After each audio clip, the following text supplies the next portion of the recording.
or whatever if you need me to. Hi. I think we're live. Are we live? Hello, hello, hello. I think we're live. Oops. Okay. So I think we are. Can if someone is here, let me know if we're live. Actually, let me check it on my thing. Boom. Okay. Cool. Hi, everybody. If you are here or catching the replay, good morning. This is an impromptu live stream, as you can see. And that's because I was um, in the middle of working on a thing, and then I just got stuck. And I was like, okay, I know the best way to get unstuck with this, with stuff like this, is to get feedback and bounce ideas off of somebody. And I was gonna just go live and just put it out there. And then Tom came home from his bike ride, so now we got this situation happening. Hello. Yay! There we go. Yay, that's I me. don't know if that's super loud.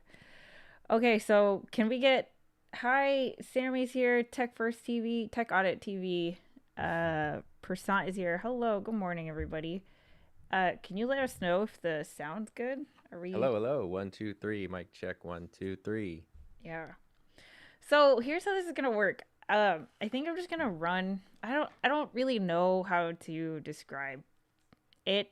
I kind of gave Tom a little bit of a you know summary, and then you're just gonna hear our feedback in real time. So this is exactly like we would have been having this conversation anyway, basically. But Yes. you guys get to hear, and then of course, if you have any feedback or questions or something, I if there's any takeaway from this conversation, it's as a creator, definitely don't um, create in public. I think that's a cool thing. It makes your community feel like they're a part of it.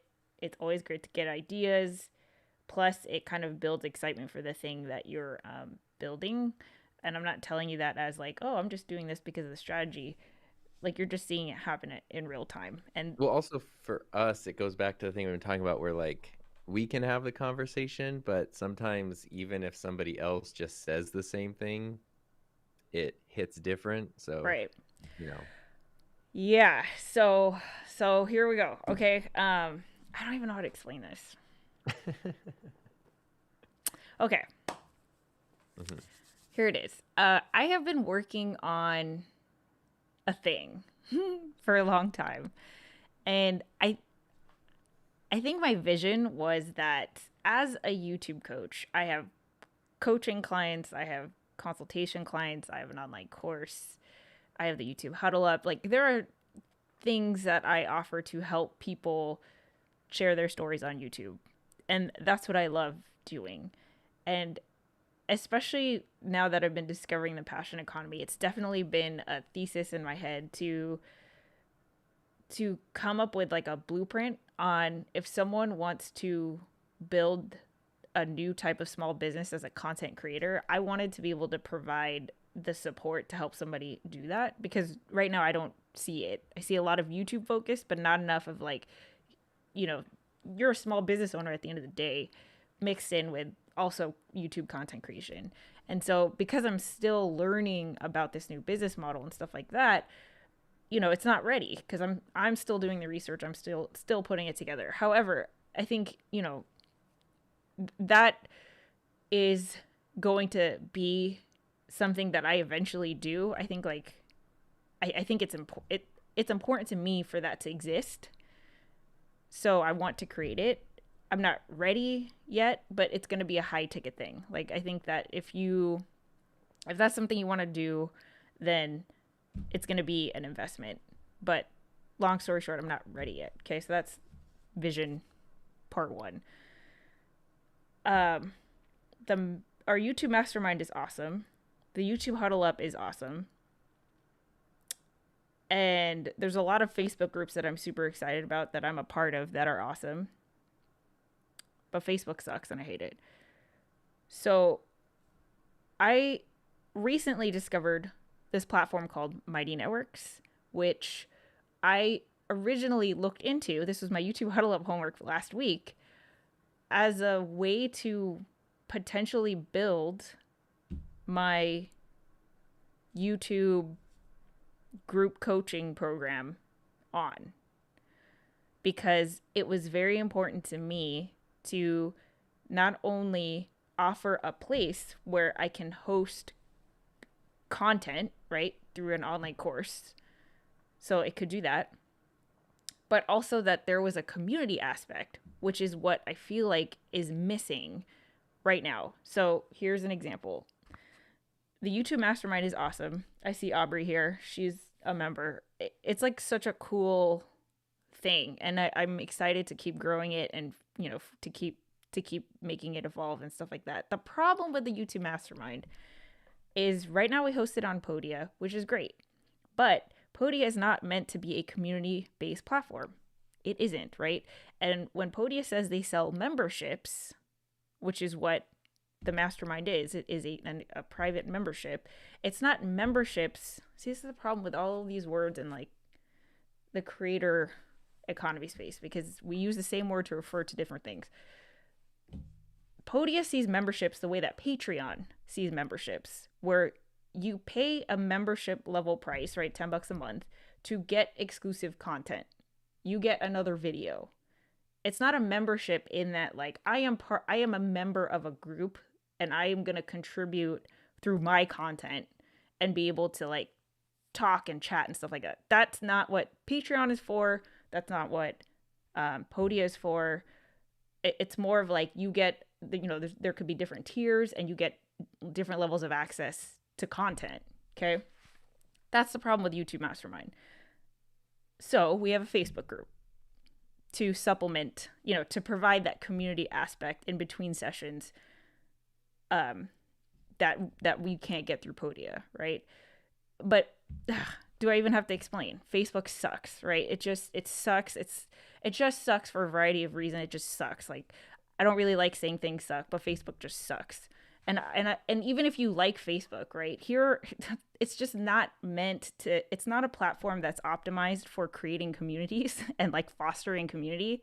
It is a platform that is optimized to keep you on there, regardless of whether that's showing you stuff about, communities that you're a part of, or ads, or events that are happening in your area, or baby announcements, or what have you, right? So there's just so much noise, and I feel weird that I can make a post in a Facebook group about like I need feedback, or here's something really cool that I learned, or here's like a video that I want to share from someone in the community, and then someone can see that right before a political post that like gets them super charged, and now they're in this funky mood, and when they see that post, it's like you're not even in the headspace to be productive right now, Not that that's happened a lot, but there's problems with Facebook, okay? Well, it's weird too. Sorry, I don't mean to cut in, but Cut because Facebook, at least when you and I jumped on, it was much more of like your real life network. And so Yeah, like the that eCam too. groups, for example, I absolutely love the eCam groups on Facebook. We spend a lot of time in there, but that's like the only thing I'm going into on Facebook. I'm not checking everything else. But then you connect with people there and they want to send you messages and they want to connect and stuff. But it's like, well, I don't need like this group and my grandma in the same Exactly. circle. And I don't want that to be the case. So it's like, even when there are people, you make connections with people and you're like, but I actually don't want to connect further on here because it's not really what this is for. And also, like, you send me a message on Facebook, I'm never gonna get it.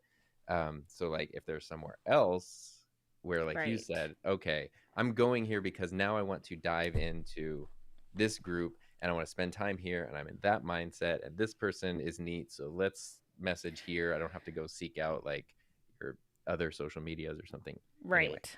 So here's the other problem that I'm identifying through the YouTube Huddle Up.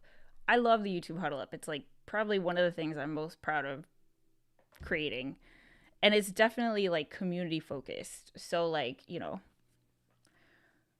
it wouldn't be what it is without the community, right? Like, I think the fact that people are sharing their wins, they're supporting each other, they're now subscribed to each other and giving each other feedback, like that's the magic of the YouTube Huddle Up. I happen to create the platform where that, came from, but the magic is the members that participate.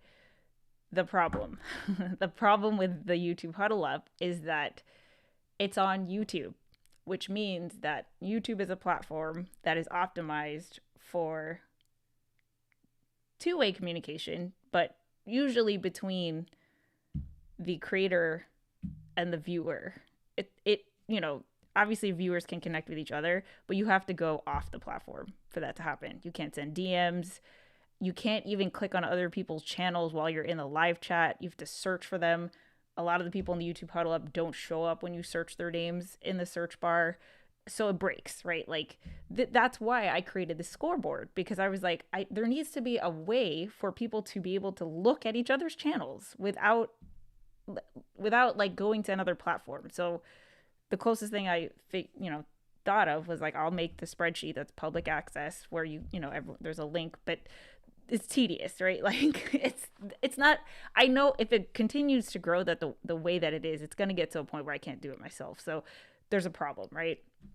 But I really like that. So the cool thing about Mighty Networks is that it literally solves all of these problems, the whole thing. It does everything. It not only does it do all the cool things that a Facebook group can do, freaking minus Facebook, like right there, it's a selling point, right? But you could do polls, you could do events, you could even integrate your Zoom. So if you wanted to like just schedule Zoom right there, people can jump on. So that's a cool part that I liked about Discord, was that you could do group video chats. I think that's a huge aspect of, like that's what's cool about the mastermind, is that you're not just watching me talk. We're all participating in the conversation, and I think that's important. That's kind of, my favorite Ecamm live streams are when like multiple people are on the stream. It's really fun. So you could do stuff like that. There's all these tools that optimize for fostering connection, not only between the creator and the members, but between the members, right? The other cool thing about Mighty Networks is that everyone has a profile. So like you can advocate for yourself. You could put your YouTube links, you could put your social media accounts, you could talk about, you could put a bio, you could put your milestones. You're like your own little mini cover page, web page inside of the network that anybody who's part of the network can view. You could also DM. So you don't have to leave the platform. You could straight up send a direct message. You could send, there's group chats also. Like it really is optimized for connection. And to me, it like solves all these problems. So I can go on and on about it, but let's talk about the issue at hand. So, okay, sorry. Brain fart. Okay. So here's the fork in the road that I'm in. Going back to my original vision, right? As a YouTube coach, I was like, oh, I'm going to use Mighty Networks to build the resource that I'm going to offer for YouTube creators that want to use the passion economy business model. And I think I will at some point. But then I thought of where I am now and what's happening now and what I'm involved with now. And I see a gap, right? Like I see a need for a community that isn't on these other platforms that all have problems and can be built on a platform that's meant for networking and connection. And I was like, oh, the more I learned about Mighty Networks, I was like, oh, this is so like the place to create a community for creators by creators. Like, how cool is that? Ecamm Live is an awesome Facebook group. Obviously, the people who are in there are all using Ecamm Live, and not everyone in Ecamm Live is a YouTuber, right? So I was like, okay, elements of that minus the Facebook plus YouTube Huddle Up plus Mastermind in a thing. And the way that I see it is just bringing people together that are dedicated, committed, they're in it for the long term, they're purpose driven, mission driven, they're not trying to, like obviously we want our YouTube channels to grow, but that's not the priority. Like immediately weed out sub for sub. I don't want to deal with that approach. um the thing is, it's something I'm really excited about because I honestly see it being a thing that people like. It doesn't exist, right? Which is why I want to create it. I have this urge to want to create it. But to me, it's going to take a lot of time on my part. And I feel weird about charging, number one. And number two, originally I was thinking, oh, I'll just combine everything, right? Like I'll make a community, a base level community. And then within it, I will offer YouTube Hero if you want to subscribe to that. I will offer my high level, high ticket group coaching program if you want to subscribe to that. You don't have to. But here's like the community, for creators, by creators, whatever. But it just seems super self-serving to create a community for creators, by creators. P.S. Here's my like high ticket group coaching program. Like it doesn't feel like it's appropriate to put it there. I don't know.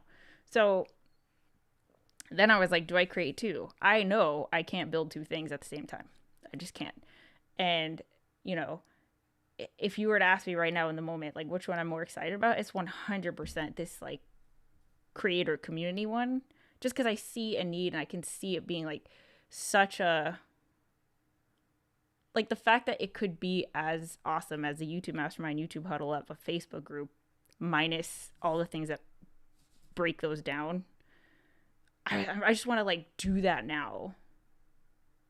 But there's no monetization there, and just like the business part of me is like, dude, you need to focus on, you just started a new podcast about helping people figure out the passion economy business model, and now you're drifting over here. So I don't know. I don't know if I like even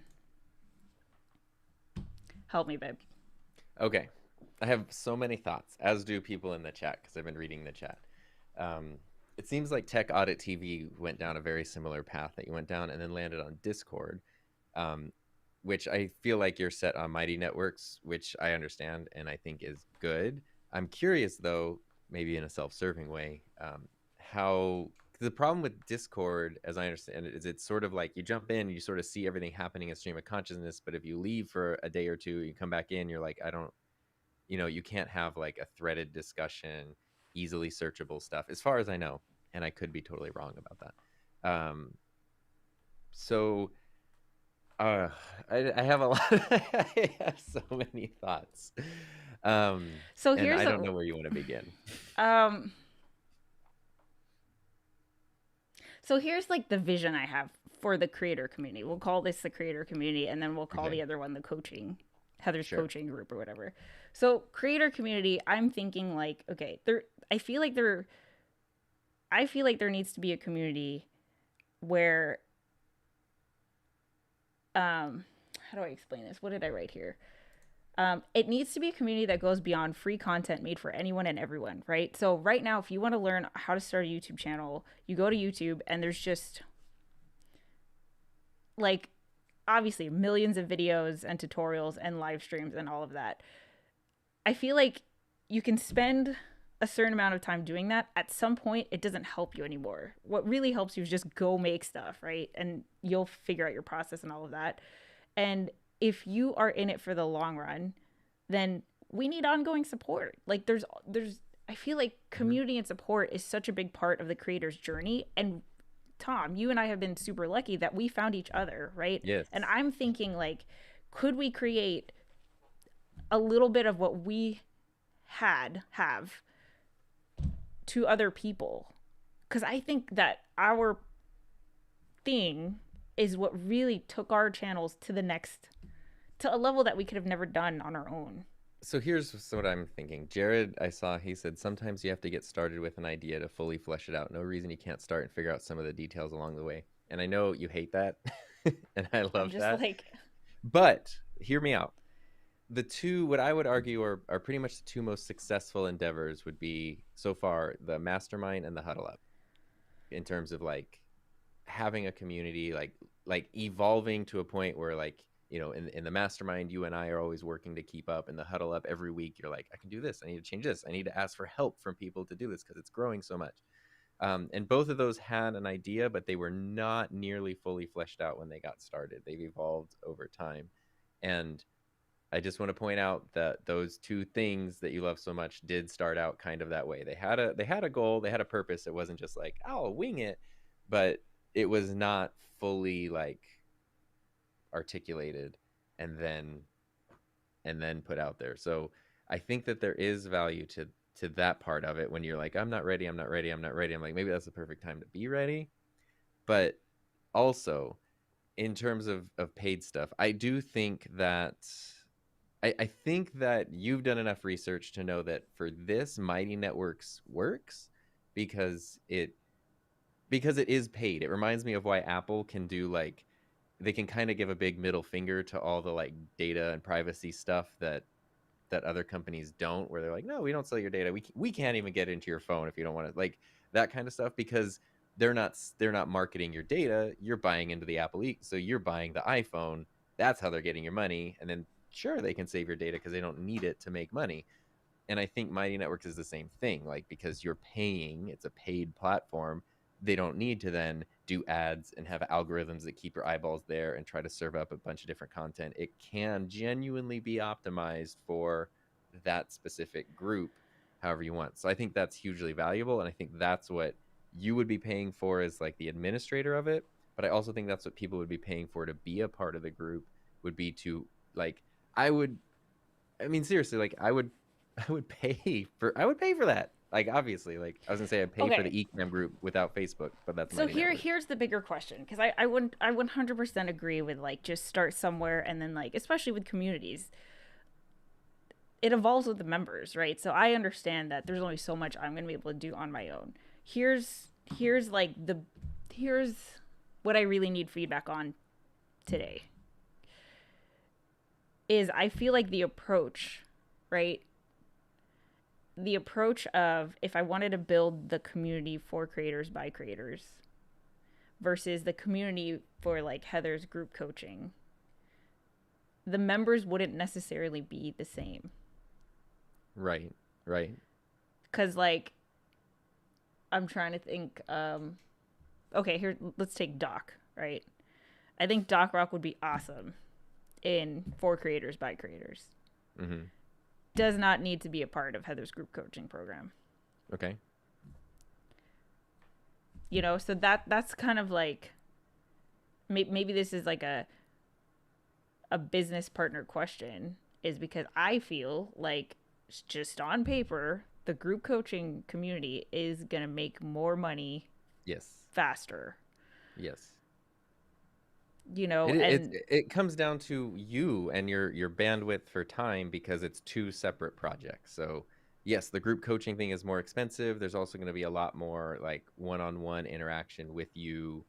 It's more structured. There's a more clear outcome, because the creator community is like, hey, I'm working on a YouTube channel for the foreseeable future. Let's work on it together. The creator community is more like, join this to get this result, or that, this coaching program to do this. And right. someone might join it and then exit out, or if you set it up as a 6 month, 12-month, 8 week, whatever thing, like, Right. it's not going to There's be as a ongoing.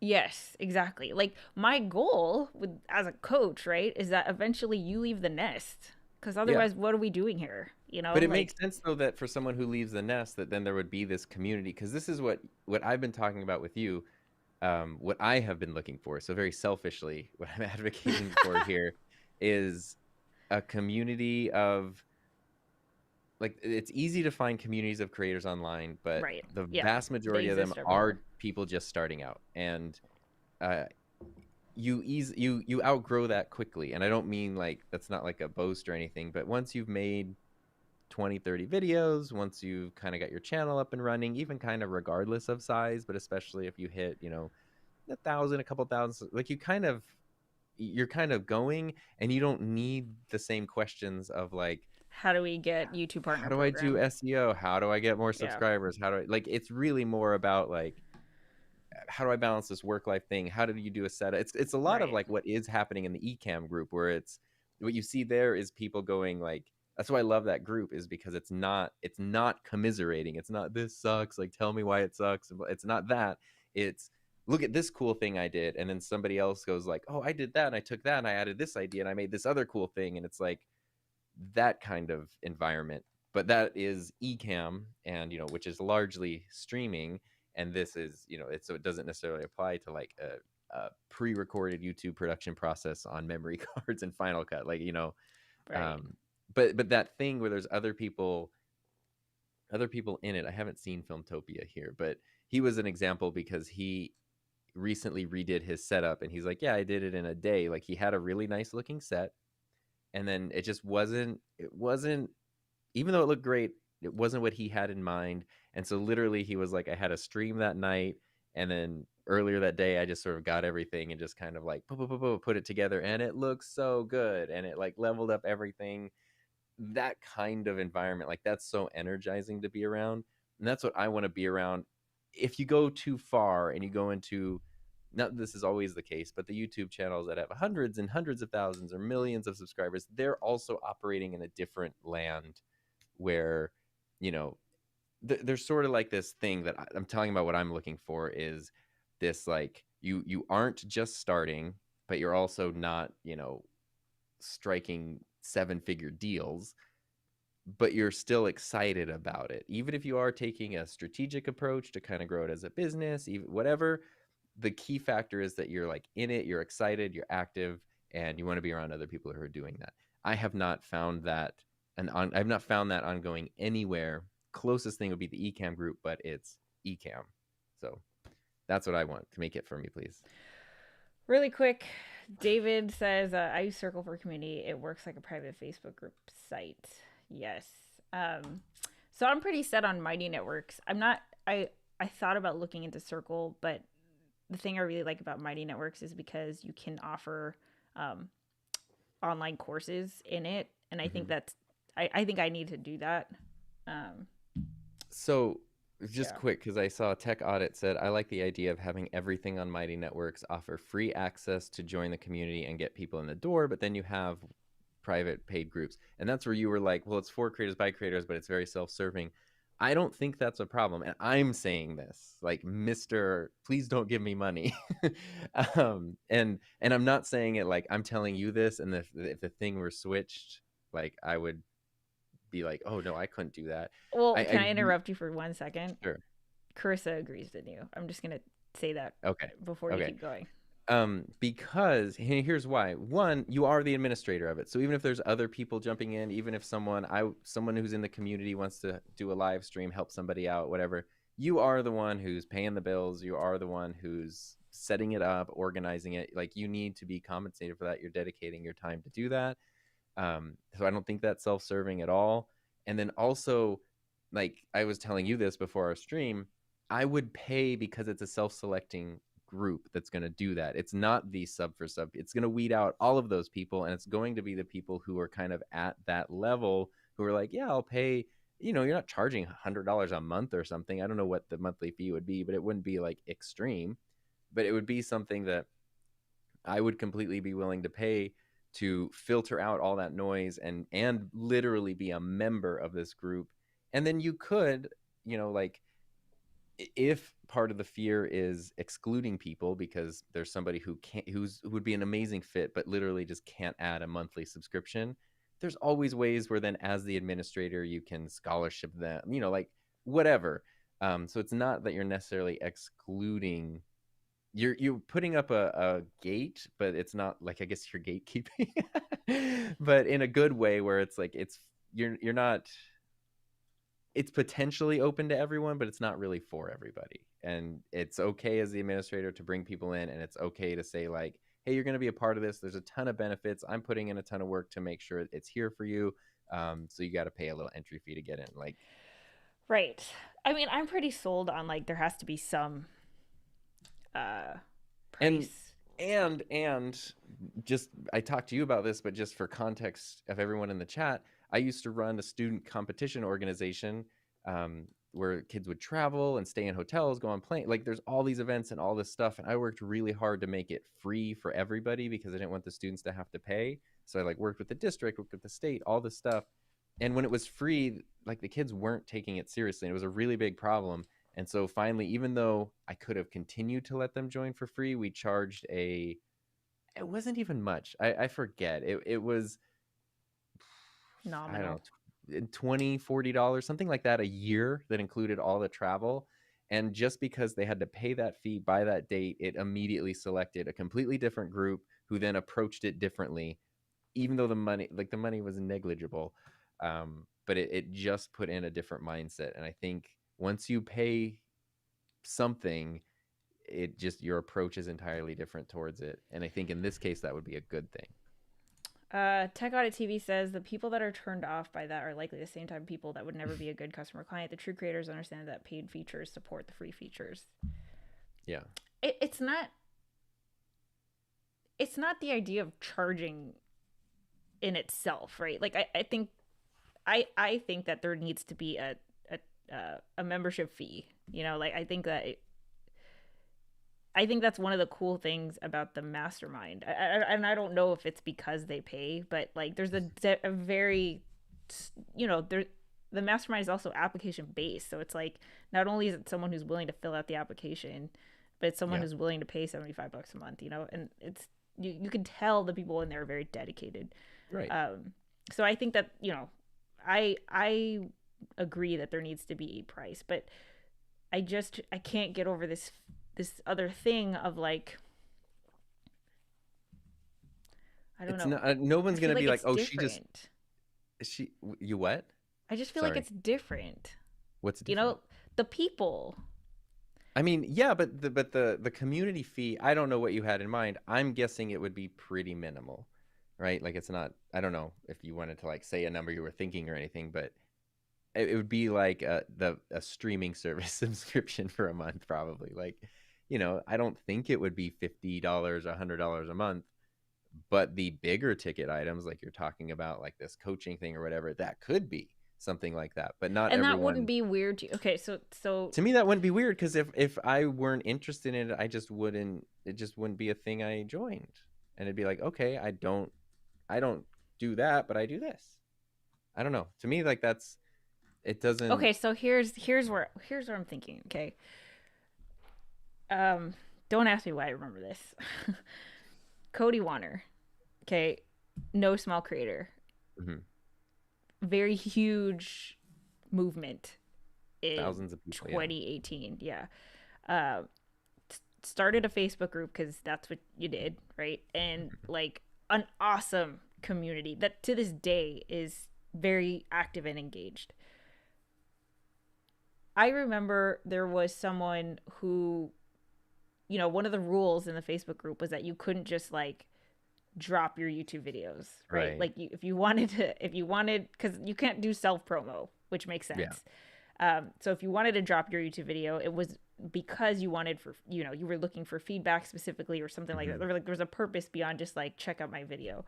Some guy did the check out my video, and he got a warning, and then basically it escalated where he got really pissed, and then they banned him because you know he was just like self promo.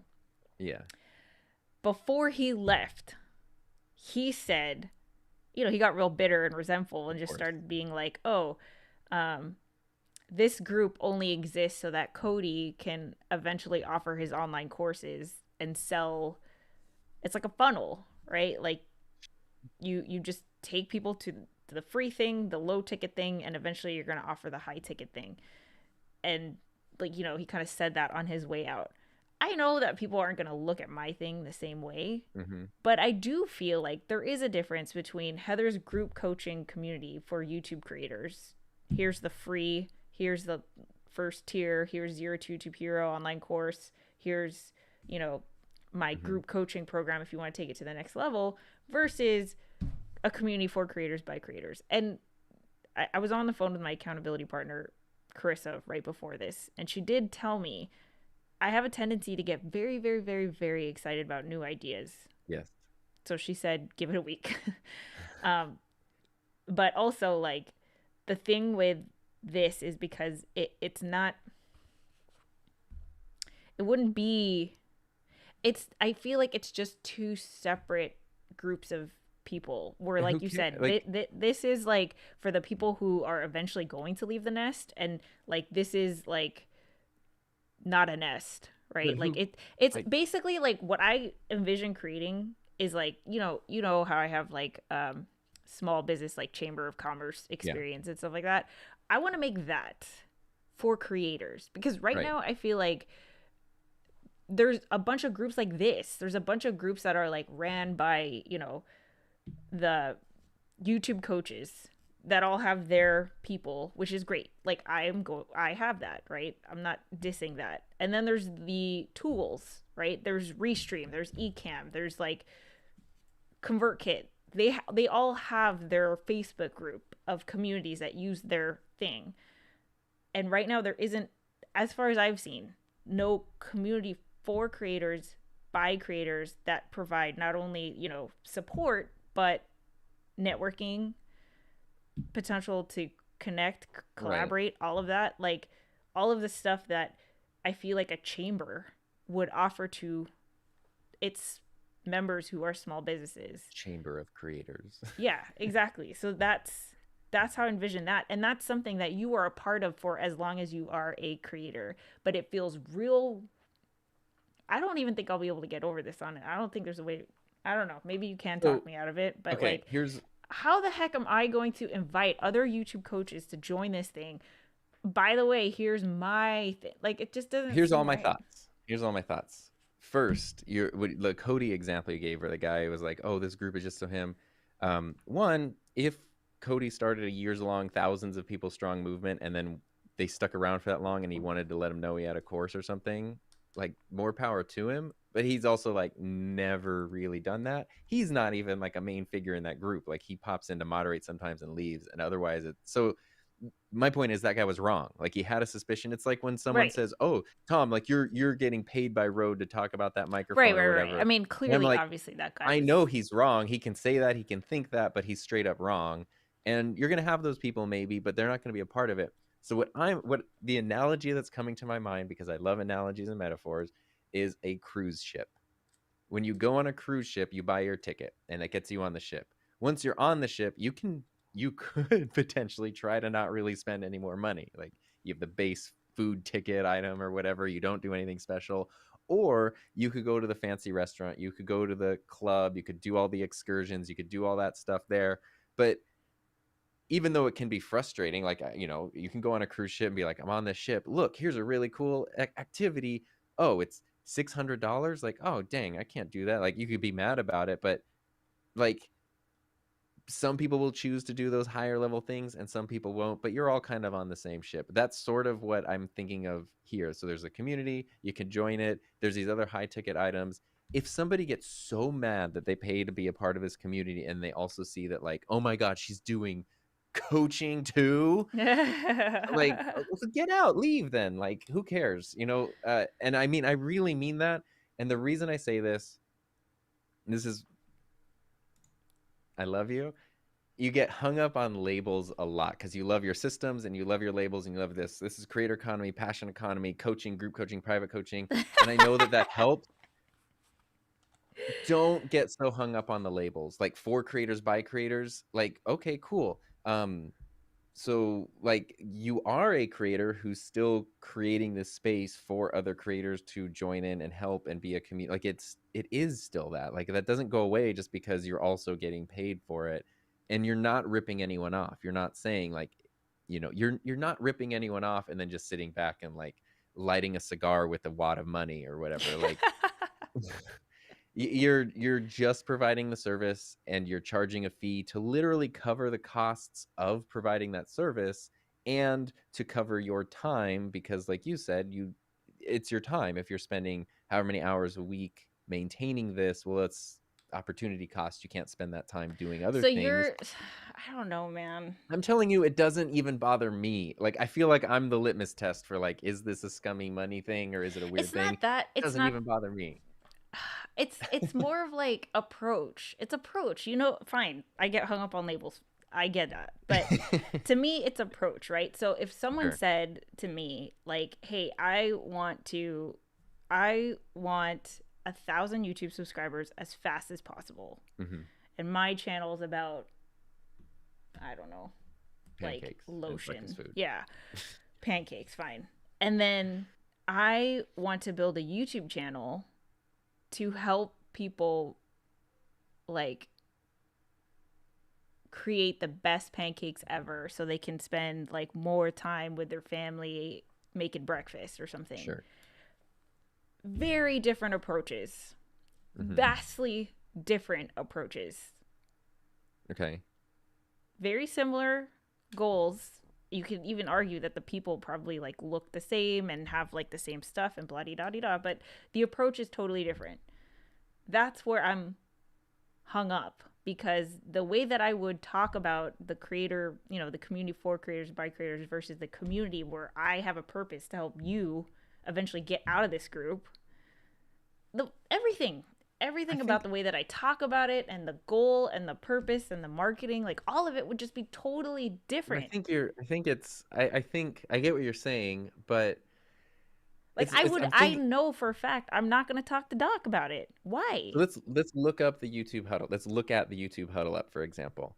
You could say that there's people who just want to grow their channels, or just people who want this or that. But because it's you, because you built it the way you did, it's a self-selecting group of people who join in on that and show up every week, like literally doing their homework assignments to get it done.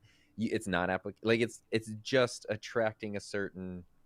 It's going to attract a certain kind of people, and those the people who aren't, you do you and people will join. And the people, it's like, okay, so someone who's like just wants to grow their thing or whatever, you're not into that, like you don't, I know you don't enjoy that, so it's not, if they want that, there's other communities, there's so many other communities that they could join. They don't need, yours doesn't need to serve that purpose, yours can serve a different purpose. And and then this high level coaching thing is very different. That's where it is like, okay, look, i I want to get my channel going. I really need some help. I'm working with you to build up my ideas. I'm working with you to maybe uh, firm up my production process. You're spending time to really, really, really look at my channel, my videos, give me feedback, walk me through it. Maybe we could set a goal. Like maybe I do want to get to 100 subscribers because I really want a custom URL that I can put on marketing materials or whatever. And you're going to go like, okay, let's do everything we can do here. That's a really specific thing. And then after X amount of time, maybe I kind of hit that point and it's like, okay, I feel like or maybe even the package you sell is like a 6-month coaching thing or something, so we know at the end of 6 months, do I want to do another 6 months, or do I want to, am I good? Right.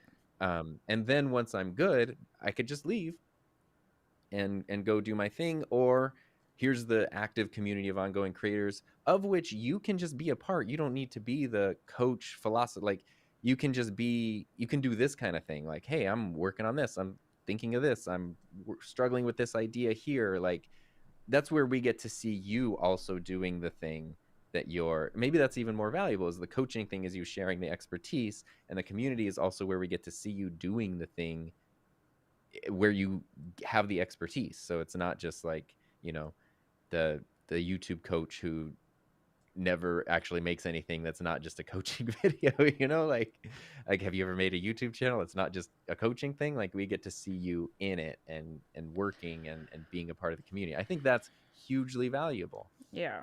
So your takeaway is just put it all into one. Offer I different think tiers, offer I different think it's the levels. cruise ship. You go on the cruise ship and you're like, here's the super fancy restaurant. I don't have the budget for the fancy restaurant. Maybe I'm not even interested in it. It's not even that I can't and I want to. Maybe I don't even want to. I just want to go to the little like buffet over here because that's what I like. And I'm going to go over here. Or, I want to go to the crazy nightclub. No, I'm not interested in that. I want to go to the show over here. Like, and it's all on the same ship, but it's like nobody's getting all butthurt because like some people could go to a fancy restaurant. Who cares? Like, if it's not their thing, it's just not going to be on their radar.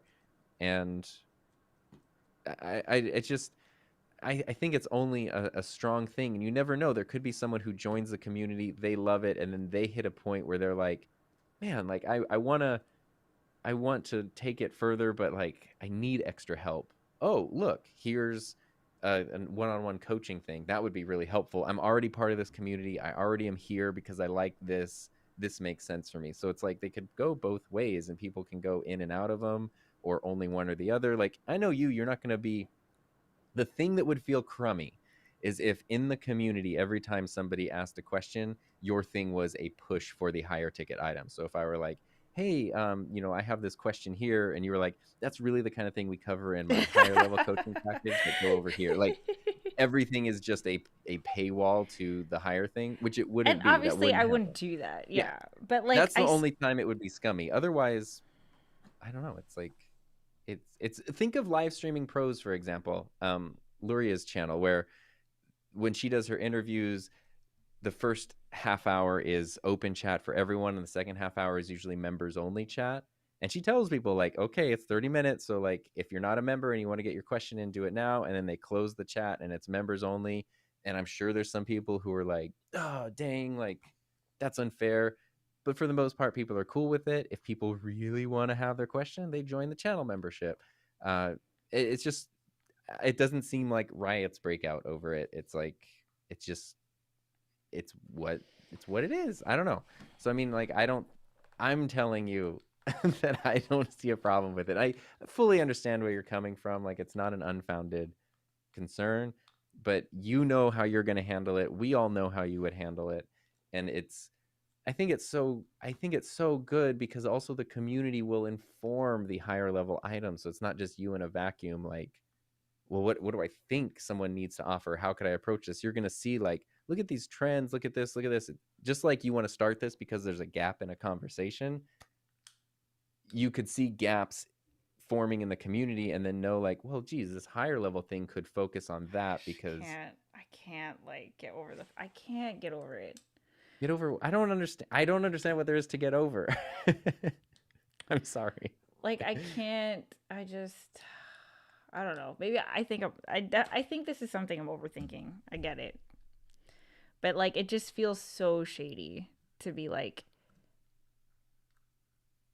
it's for us by us, but here's my thing. Like I just feel so. But then weird. who? So like, I don't like. Who cares? Like, I'm sorry, but like, you made this label, and like, okay, I'm gonna get this wrong. You remember FUBU, the clothing company, which is literally for you, by you, um, for one like cultural group of people created by that same cultural group of people was the philosophy behind it. They didn't give their clothes away. Like the company's literally called For You By You, and they weren't just sending people free shirts and stuff. Like you had to go pay for it, but you knew Uh, in paying for it, you're also supporting. You're supporting it. I don't know.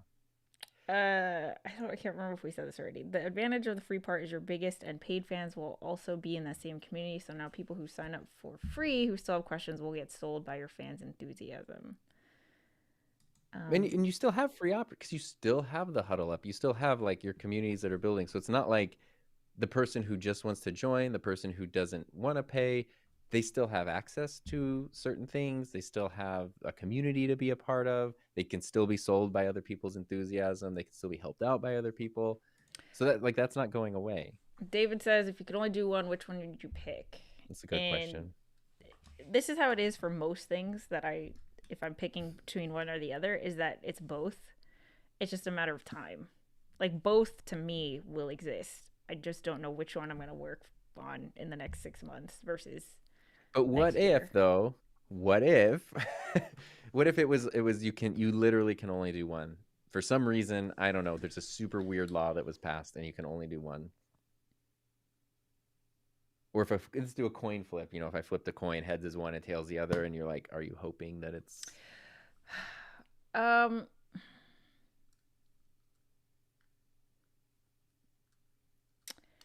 I think if I had to pick, I would pick the creator community because I think that's the thing that isn't being served right now. Okay. Like you could argue, but my coaching doesn't exist right now or whatever. uh it does, it's just in pieces, right? Like you Yeah. can book time with me, you can book sessions with me, we have the YouTube mastermind, I have my online course, like all the stuff's there, it's just not packaged all into one thing. Plus I'm not the only YouTube coach out there, like there are other people who are offering, So similar products in their approach. But this thing, like this community that right. I'm envisioning, like doesn't So exist, otherwise I I wouldn't think of even bothering. I would just it be makes like, me oh, happy that go you say there. that. I think the community will actually make the other offerings better. Kind of like I already said, like I think they'll just inform the other and be better. And I had another point. I was really excited about it and I forgot it. Oh boy. You were talking about the thing, it's a fit, it's a gap. I don't remember. It was You something. said, oh, you're really glad I said I was that. glad you picked the community thing. I think the community thing is important. The coaching will come in. Um, I don't see the creator community existing if I right think now. of it, it'll come back. It's Okay. not coming to me. Walther, building a community is a very hard thing to do. If you are the coaching type, they will come for their coaching sessions, and when they are done, they leave.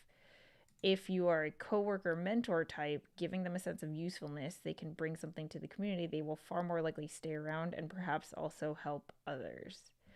So, Right. like, I don't think the community, this might seem like braggadocious, but like, I think my strength is building communities.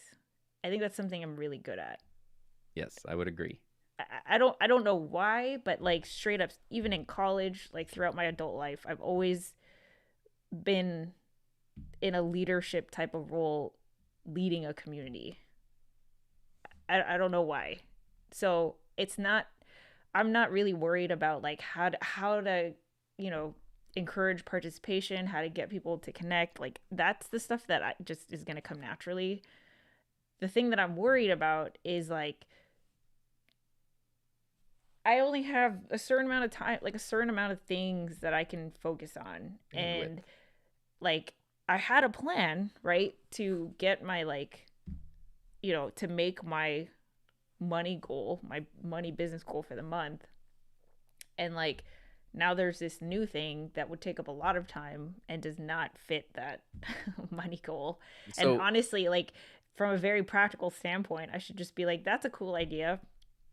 And that's all it is. Focus on using Mighty Networks, which is what you were doing, to build your group coaching thing and like just move on with your life. But the reason why I know every idea feels like it's the newest, greatest thing, but the reason why I'm really thinking about this one is because like especially after all of my, you know, research with the passion economy stuff, and I'm just like there isn't this. Like I think that this would be such a cool thing to push the entire so space yes, forward. you're right. Also, Miss Passion Economy. This is what I was going to say earlier.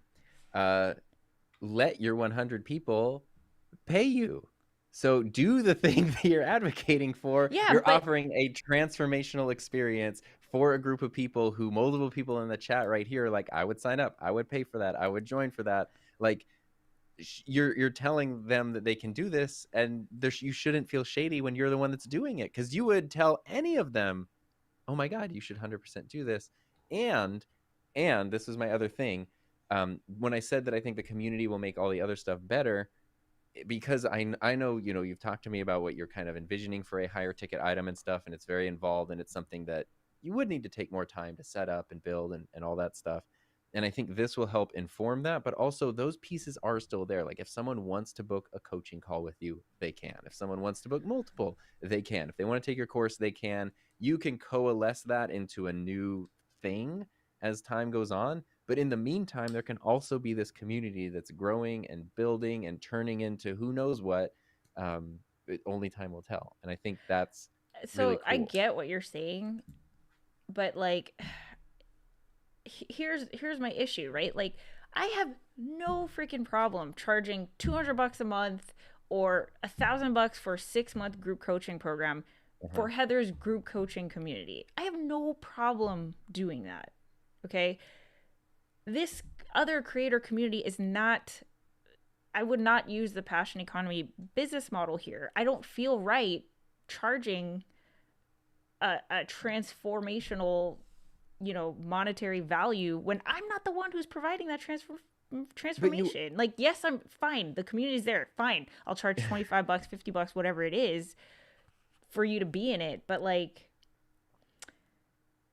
I don't know. I think I just made my decision. I think I made it because I feel like this creator community doesn't work with just me, right? Like, I think it needs other. This is why chambers of commerce have board of directors, right? Like, there could be the president, but there's still a board that helps shape it to be what it is, right? And if I zoom out, see, this is my problem, is because I'm always like thinking of like digital literacy. I'm getting ahead of myself, right? But like, if I see what's missing in the creator economy is that there's no advocacy for the creators themselves.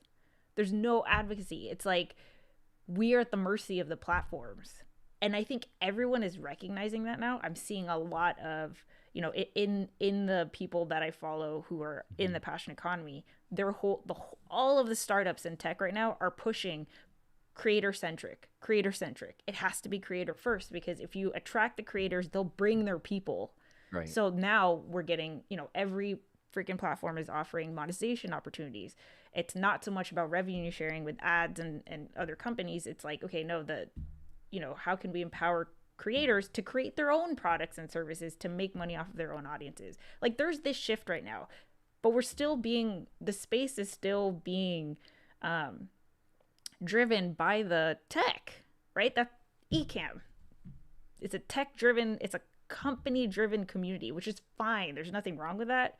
But I think I would like to see a creator driven community where, like, not only are we benefiting from the connection that we would have with each other, but like I can see like companies getting value from like, oh, what's happening over there? Like what does this group think is the most important thing? You know what I mean? I mean, that's way down the line, but when everyone doesn't have a vested interest outside of like just the community that exists, right? That's why I feel so weird about it. Like, oh, by the way, here's the thing that I offer. Well, now there's an ulterior motive. Like, straight up, there's an ulterior motive.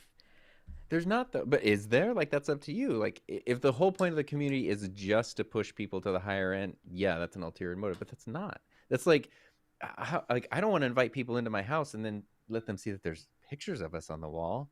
Like, yeah, it's your house. There's gonna be your pictures on the wall. Like, I don't know. That's expected. It's kind of the same thing. Like, I think it's your mental approach, or which is fine. But I think you want to talk about limiting beliefs and things. I think you're getting in the way, or you're looking at it unless I'm wrong, I don't think anyone here would see it that way. I don't think anyone. And if one rogue person shows up like that No Small Creator guy and gets really mad about like the fact that you are also offering something else, well, it's like, I don't know, that person's also going to get mad at everything else they encounter in the day. Okay, here, fine. I mean, if you don't want to do it, like, I don't want to talk you into it, but it's like, this seems like such a good idea. To me, it seems so clear. It's right up your alley. Like, people want it. I want it. Like, I would love to be able to go to this community right now and spend some time there. So, like, well, let me put it this way. Okay. Let me put it this way. Because I'm going to build my YouTube coaching program, like my YouTube group coaching program at some point. Period. Yeah, like, that's happening. Yeah. Hopefully during summer. Like, whether it's together or separate, it doesn't matter. Like, it's going to be built. But for this, like, creator community thing, wouldn't it be awesome if everyone came in at the same level? Like, wouldn't that be a cool part of it? That no one was there to sell anything, that there's no self promo, that there's no, like, because someone built it, they get the option to promote something like that. I would love to be a part of, like, a community that's like, okay, fine, chambers have sponsors, right? So maybe I can take the approach of, like, because I'm putting in the extra time, which translates into, whatever sponsorship level, I get to say, by the way, here's my signature group coaching program. But I would want that to be obvious, right? Like, Well, yeah, I mean that's good, yes, but I'm trying to like I like your idea. Yes, your utopia of it's not about self promo. It's not about that. Like we're not just getting each other to promo each other. Like we're here. It's a shared interest. Like we could be talking about model railroads, and we're all here just talking about our model railroad setups. Like it's just pure for the love of it. Yes, um, it's the marketing part of it is up to you. Like every time I click on a new page, am I going to get a pop-up ad for your course and this kind of stuff, or is it literally just something that like I kind of see over here if I go looking for it? You could, if you wanted to, design it in a way where people wouldn't even be aware you had other offerings if you wanted to. Like they join the community, they don't even know unless they're like Sherlock Holmesing it. Or you could be crazy aggressive about it and every page is a pop-up and everything has that. And that's how it's not like no one can promote themselves, but you're constantly promoting yourself. Like you wouldn't, and you're not going to, and there's not going to be crazy ads everywhere. And I don't know what the Mighty Networks interface is, but I'm guessing you can make it so it's not constantly promoting everything that you offer all the time to everybody. And I mean, literally, like people could join the community and not even be aware of your other offerings, which I'm sure if you wanted to keep it that way, you could. So I don't think anyone is going to go like, oh, she's just trying to sell to us and promote here. It's like, I just don't think anyone would feel that way. I don't know. Can you explain again really fast? Me? Yeah. Oh. What am I dealing with? Star Trek versus Star Wars. Okay, like to really quickly recap, basically, I want to create a community. I've discovered this new platform called Mighty Networks. Well, it's not a new platform. I'm just new to it. Right. And I am trying to decide whether to build one type of community versus another. Eventually, I will build both, but I'm just thinking like, which one should I focus on in the next 6 months, kind of thing. And one of them is like Heather's like YouTube coaching, right? So I would have, I don't know, maybe it'd be like a freemium model where there's like the, maybe not free, but like a base tier of like $10 a month, where it's just a community of, YouTube huddle up people or something like that. Then there would be my online course, that's a couple $100. And then like I would have a signature group coaching program that's like, okay, let's, it would be a combination of, it would be catered for people who want to, what I'm specifically passionate about, which is using the passion economy business model with a YouTube channel so that you can make a business off of being a YouTube creator. That's, there's like, it's very natural, like here's the different tiers, here's all the ways that I can help you on your YouTube journey, but I'm very much the coach and you guys are the, I don't know, the coachees or whatever. And eventually my goal is that, you're in and then eventually you get out, right? Because I want to help you reach your goal. Of course, if you want to stay there for however you want. But it's like with any other business community group, like eventually you get your business off the ground and then you can leave the nest, right? You can stick around, whatever, but it's really meant for people who are in growth phase. The other one is a community that's like, it's a community for creators by creators. And right now I see combinations of that happening in other spaces, but I don't see it happening in a way that, it's being pushed to its fullest potential, because like the closest ones that I've seen are on Facebook, but Facebook, ruins everything. So I feel like there is a platform that is optimized for community. Like it's meant for community members, not to only connect with the platform organizers, but also to connect with each other, to network, to, DM each other. Everyone has profiles. Like there's so many cool things about it. But the very, very, very big difference is that this is a paid, like if I'm looking at Heather, what's your business plan? this is the business plan. There is a plan here. There is like, this is how many people I would need. This is how much I would charge. This is how much I'm going to make through this thing. This is not a business plan. This is a, let's create this, um, where I see a gap in the creator space that I feel like is important, is not being served, and would really help further the space that I'm a part of. And I don't think it's like, I think to truly be a part of this, everyone needs to not do self promo, like just straight up. Yeah. I don't know So if that's me, imposter syndrome or whatever. I don't okay. like You're right. You're right. But you're Rebecca. not Okay. doing self promo either. Other than that, it's in your house. So here's another thing that I think is really similar, because I was thinking of Discord, and you and I have had experiences even with our own couples table Discord where like we don't check it as We often. see, this is the thing with Discord and Slack and Facebook. Well, Facebook groups is the only one that has had longevity, Well, but but you even delete the app, so whatever. But Discord, it's like there's so much enthusiasm for starting it, for being a part of it, and then bam, it falls off.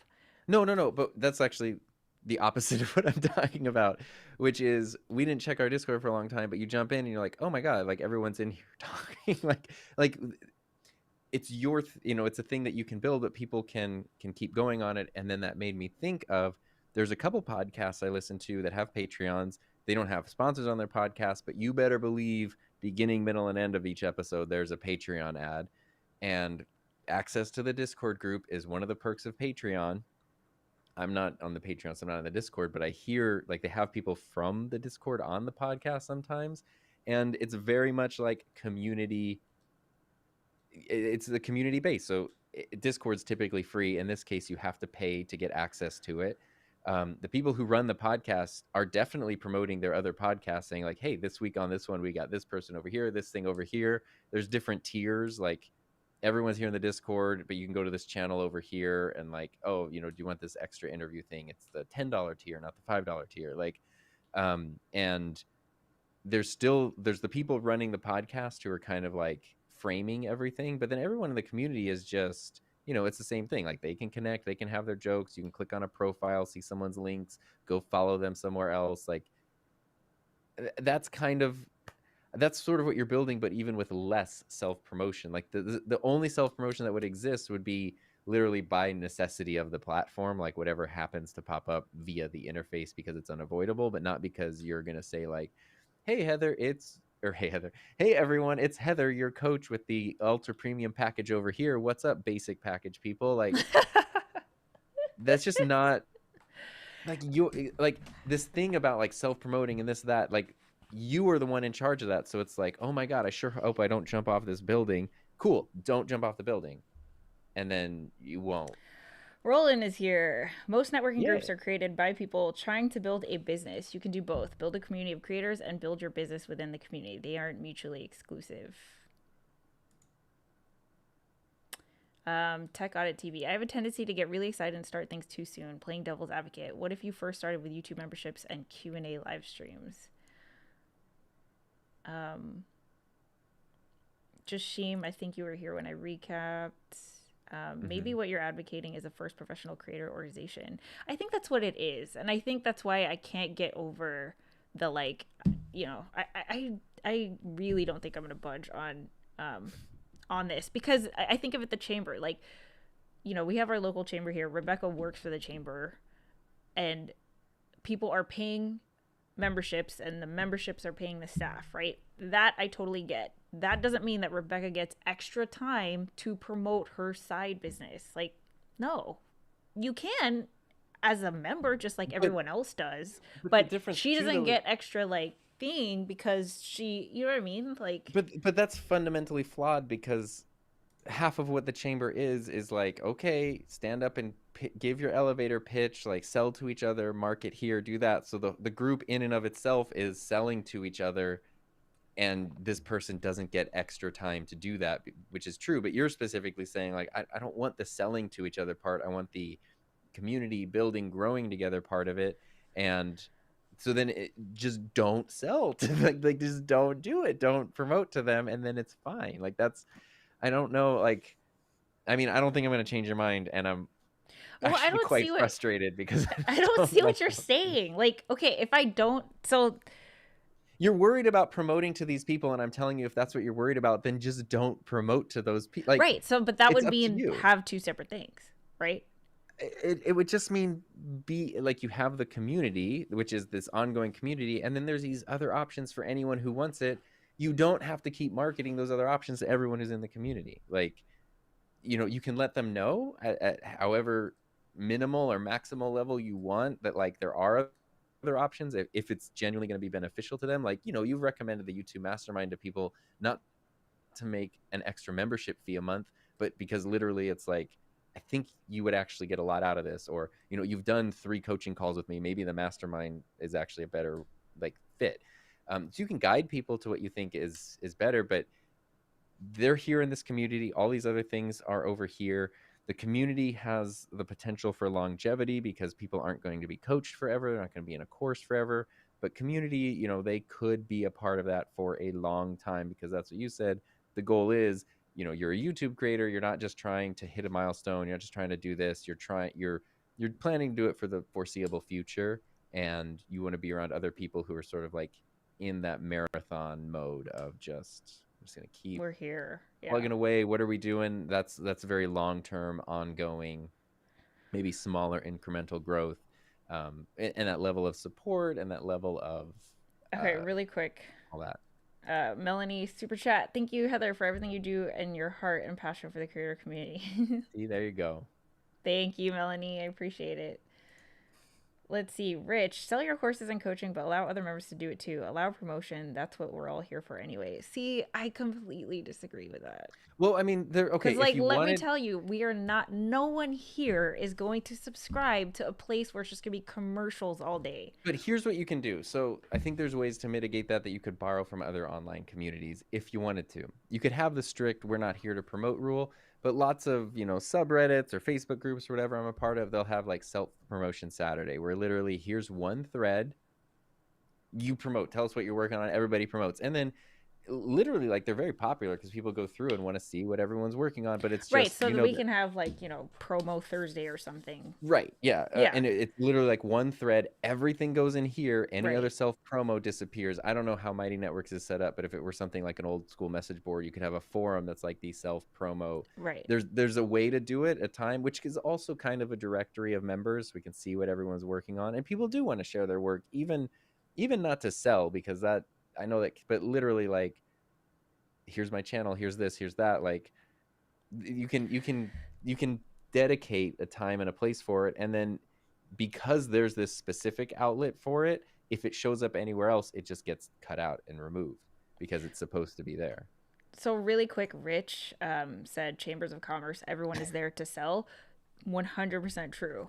That is true. And I think that, like, that is one of the strengths of a chamber of commerce, right? So, like, if Tom and I are now, entrepreneurs and we need to get business insurance, like, we went to the chamber and we were like, who Yeah. can help us, right? The difference, though, is that creators aren't necessarily each other's customers. Like, in a chamber, you have an accountant, you have a lawyer, you have a marketing person, you have someone who does video, and all of them could be doing business with each other. For us, like, that, I don't feel like the promo is what we would get out of it. I think that the creator space is still very much evolving, and there isn't, like, I feel like the creators are an afterthought and we don't have a seat at the table. And I feel like this is creating the table. I don't know why I, like, care to be the one to create this damn table. Like, I think, I mean, it's like, it's so crazy. like, who cares, right? Whatever. I'll just do my group coaching. You're thing. picking out the blinds for a condo on the 80th floor of a skyscraper that hasn't even had the foundation laid yet. Like, let's just back it up and go, like, there's a community. There's a type of community that you want, that I want, that other people want, that doesn't totally exist yet. Yeah. Maybe we can just start that community. Okay. and then Okay. we'll figure it Okay. out. Okay. Because if it's just a Um, ghost town and like if it's just like yeah, you then and who me cares, chatting with right? each other, well, cool, let's shut it down. Yeah. Like, but if it grows and it's crazy, cool, let's do that. And then other people are going to show up too, because one of the things I really learned as a teacher, there were so many times where I would want to do something, I want to approach something, and then I wasn't 100% sure on it. So I would literally like ask students, especially like I would rely on like junior and senior level students. Hey, this is what I'm thinking. This is the issue. This is what I'm thinking. What do you guys think? And so many times they would go, "What about blank?" And it would be something I didn't even think of, because they had a different perspective, a different whatever. And the same thing will happen with the community where you build this fundamental thing and everyone joins in, and then people are going to go, well, what about this? We could do that. How about this? And Right, then right, and that's right. also what gives them the ownership of the community. So it literally then is for creators by creators, because hey, this Right, thing that they're we do, contributing. yeah, this person, it was their idea, they brought that in. This person over here, like, even if it's something little, like look at my blue windscreen is because of Doc, who's because of Keith, and like it, these little things happen and then they just sort of filter out, and it's like everyone's gonna have SMBs with SM7Bs with colored windscreens, and it can all be traced back to like one guy who decided to like do an online search one night, and that's how the communities work, is everyone brings something to the table, but you can't do that because you can just provide the forum and then they show up and fill it with the community. Jason says many professions have a professional organization to promote standards and continuing Hmm. education. Yeah. I think this is like kind of what I'm I kind of like that, like a leaning professional towards. creators group, Yeah. because it is like, as a teacher you have a teachers association, as a welder you have like a welders group, like, and again, it's, yeah, standards, it's trends, it's Yeah. it's all the Yeah, this is stuff to like like what's help. happening in this space. Yeah, and what, yeah, good and bad and all that Yeah. stuff. If you're going to be active in the community and provide value, you really won't even need to push your paid program. People will naturally seek you out to get more personalized Yeah, the coaching. people who want that will seek it out, and the people who Um, don't just won't. I would trust yourself and Tom and not worry about who doesn't like you. I think you're looking for utopia. Exactly. I think there are a lot of non coaching creators who would be happy to join the community and help contribute to the value. Not only do they have nothing to sell, they would likely provide more value. I mean, Imagine that's you're coaching by invitation only. See, the biggest community problem isn't who is running it, it's what happens inside. Right now, most of the groups I find are full of tiny creators promoting their videos. Solve that and you're golden. Yeah. yeah, and that's, I mean, that's just with expectations. And you were even talking. I don't know how you feel about this, or even if you wanted to bring it up, but it wouldn't just be a thing that like anyone in the world just jumps on and like clicks register and joins. It would probably be like invite only. It would be invite only 100% because I So there you can't, go. because So that means it would start out with you saying like, okay, look, here's a small circle of people that I really love and I think it'd be great. I'll send them invites. Okay, they show up, they love it. Hey, person who seems to really get this community, here's invite authority. So now when you find the right yeah. people, you can invite them, and you're not inviting them, but you're relying on the judgment of someone you trust Yeah, to because invite it other has to people and be other people. someone, and this is something that's just evaluated on a case by case basis. It has to be someone who's Yeah. like truly in it for the long run, who's like committed, and it's really hard. Even Yeah. even putting the $25 fee, even putting an application, like you know, I don't know. It's just got to be someone who knows someone. Like I can vouch that this person's in it, but I don't know. Yeah. What will this new community accomplish, and how would it help? Yeah. I have a permanent bed in Discord because I am there so much. Is it for creators to support each other? Is it a business plan? I have to agree with Tom on this. I'm leaving almost every group I've gone to because of the selling and lack of honest help. Yeah. LGL has threads like that. But LGL is on Facebook. And I Yeah. really think But there but should but be. he's talking about the self-promotion things where it's Oh, like, yeah, yeah, yeah, hey, we're yeah. all here to do a thing, but now every so often if you want to just like, boop, newest video, what's your channel, this, that kind of thing, Yeah, here's a that's space for true that. about creators not being each other's customers. You alluded to Chambers of Commerce model earlier. Yeah, I mean, so yeah, I'm not disagreeing with you, Rich. I'm just saying that I really think that there should be something that's chamber like, or I forgot who said it, but the professional organization of committed YouTube creators that are, it's just hard because I think of the ones that exist, and it's it's like there's always a, you know, I don't know. I don't know what I'm trying to accomplish. I don't know. I lost it. I'm like brain farting. Let's see. You bring value to the community and you're doing the work to make it happen. You shouldn't feel bad about a minimal fee for your time. You clearly realize you bring value to build communities. Build it and they will come. Super chat, David. I struggled like this before too. What helped guide me was the fact that people were basically asking me to create something they could pay for. Yeah, once you have the demand for it, Building off of Tom's metaphor, you might want to wait till the building is actually built because you might realize, hey, maybe I don't want blinds. That's true, because it'll change as it develops. Heather, it seems to me that you are stuck on models. This is such a cool and uniquely different proposal that you're going to have to create the model. Forget what others are doing or have done.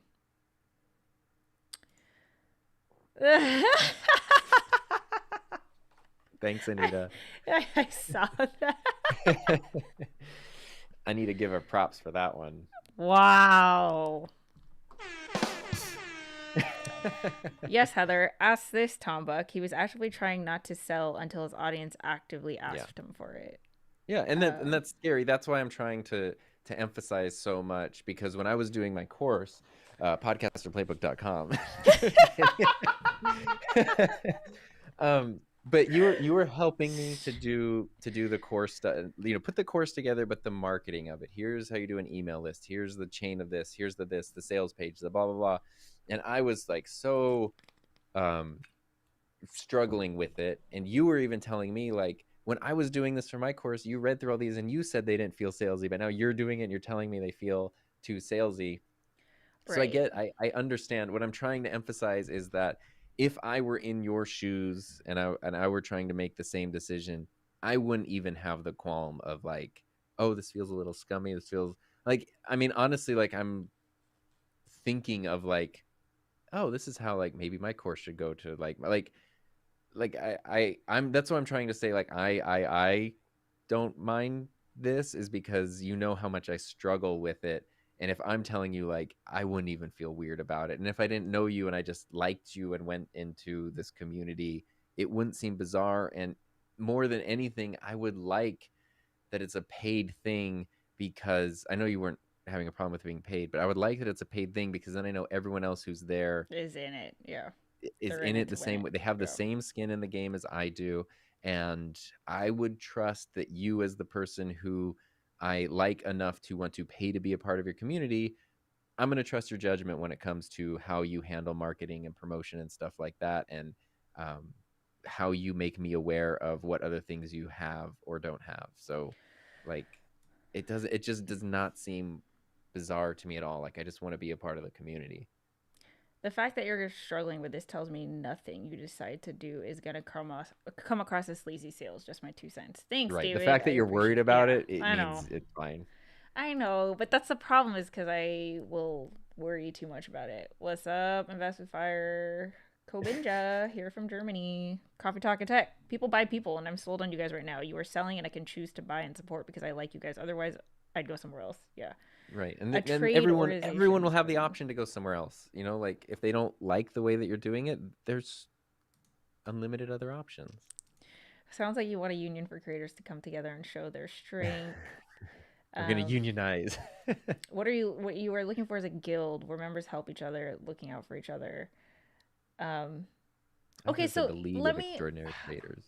I think my original vision has morphed, right? Like, I think when we had this conversation in the bathroom, I was like, hey, Tom, you want to go live? Because I have this thing. Conversation in the bathroom.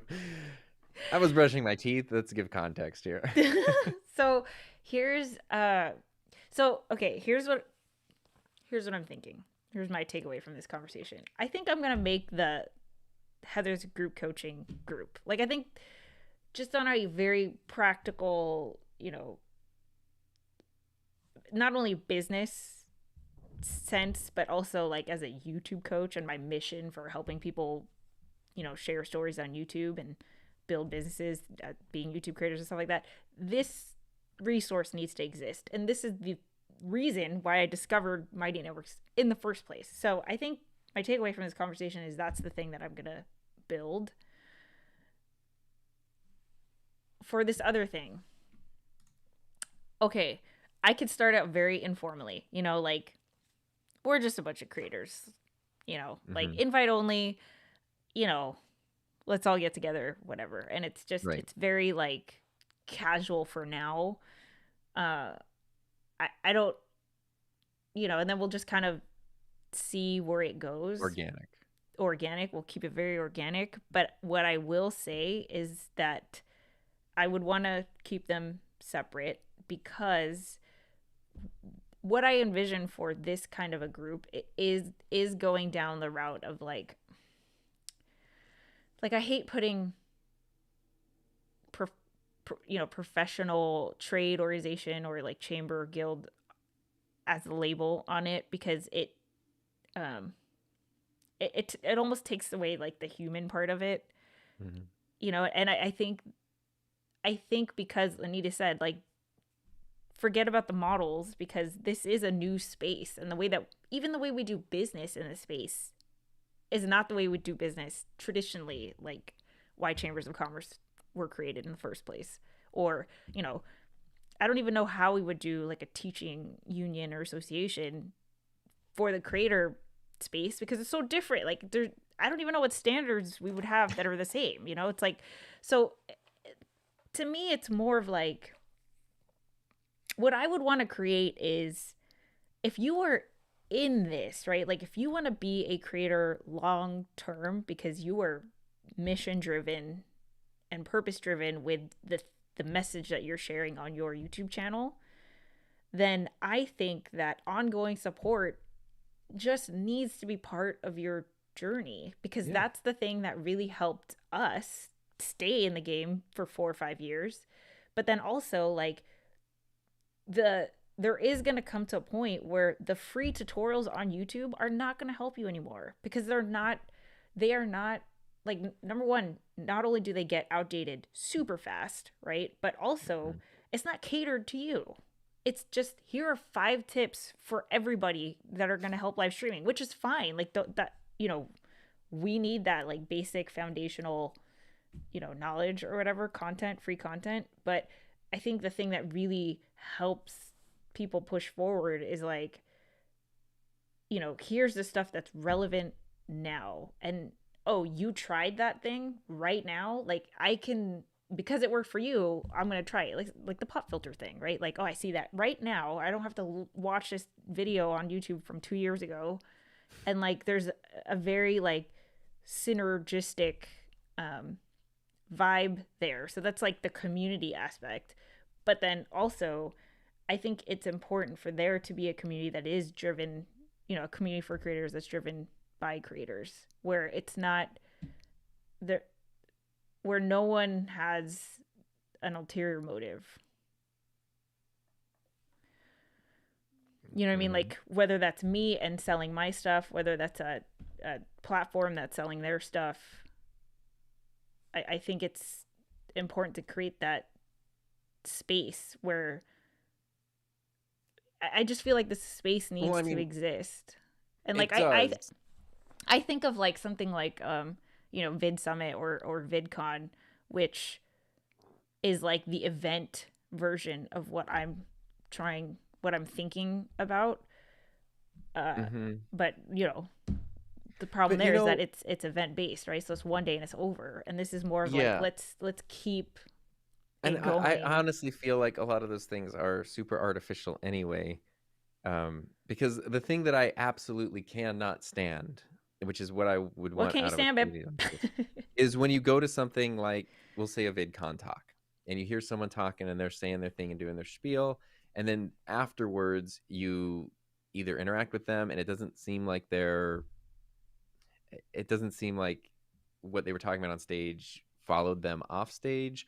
Or what I've even heard people of all different channel sizes is they sort of do their thing and then they're kind of just like, it reminds me of like a kids show host who does their kids show and then the camera's cut and they're like, oh, like stupid little brats, like, and light their cigarette or whatever. Where it's like, you know, like people talking about like, oh yeah, YouTube and creator this, creator that, and then they just go back and like, you know, different ways of like, how can I manipulate everybody with this thumbnail here and like these stupid subscribers, and I need this, Yeah, like. and obviously, like But I feel like th- honestly at those event things, I think there's like a lot of that. It's a lot of like ego stroking. It's a lot of people showing up to pitch their thing. It's a lot of people. There's great stuff that happens. There's great authentic things. There's wonderful relationships that can be built, but it's also a lot of insincerity that can right, and follow that. all of that, hopefully, most of that, let's call it a majority of that would be, I don't want to say eliminated, but like would not even come to the Right. space being invite only. Right. Like we And just wouldn't let that's that the whole in. point. And Yeah. that's it's up to you to set that. It's like going back to teaching. I so many freaking metaphors today, but you know, if I'm like, gee, I sure hope my kids don't constantly like throw textbooks across the classroom. Well, you know who's the one that's going to make sure that doesn't happen? It's me.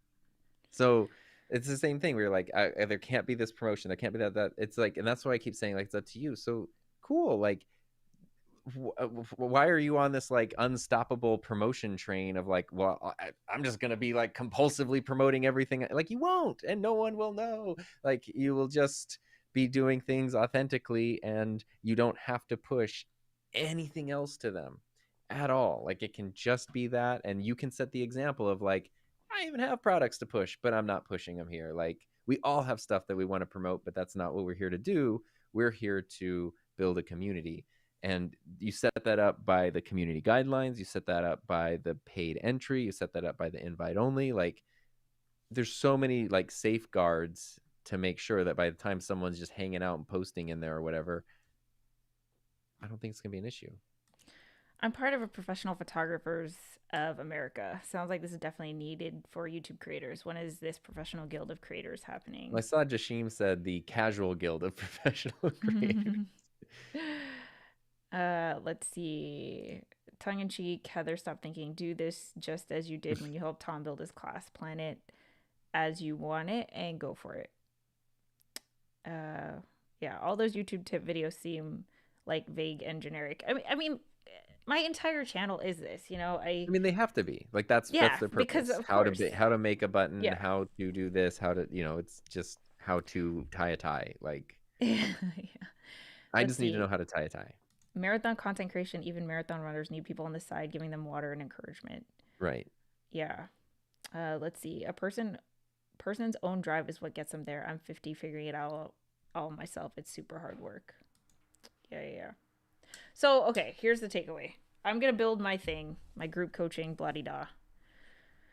That's a separate thing. See, I just feel like I'm going to end up doing what I did with stupid YouTube channels where it's like I'm going to separate them. And then like even today, I thought this stream was going to be on the Heather Ramirez channel and now it's over here. I know, but that's, you love your labels, You and love I your love that you like labels. things to be organized, and you're really good at what you do, Well, and I let me appreciate let that me about you.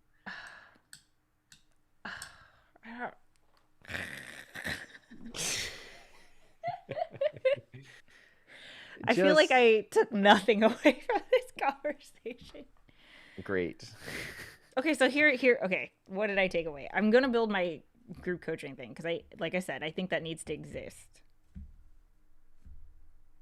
Okay. But also selfishly, right? Like for both of us, we've said this is like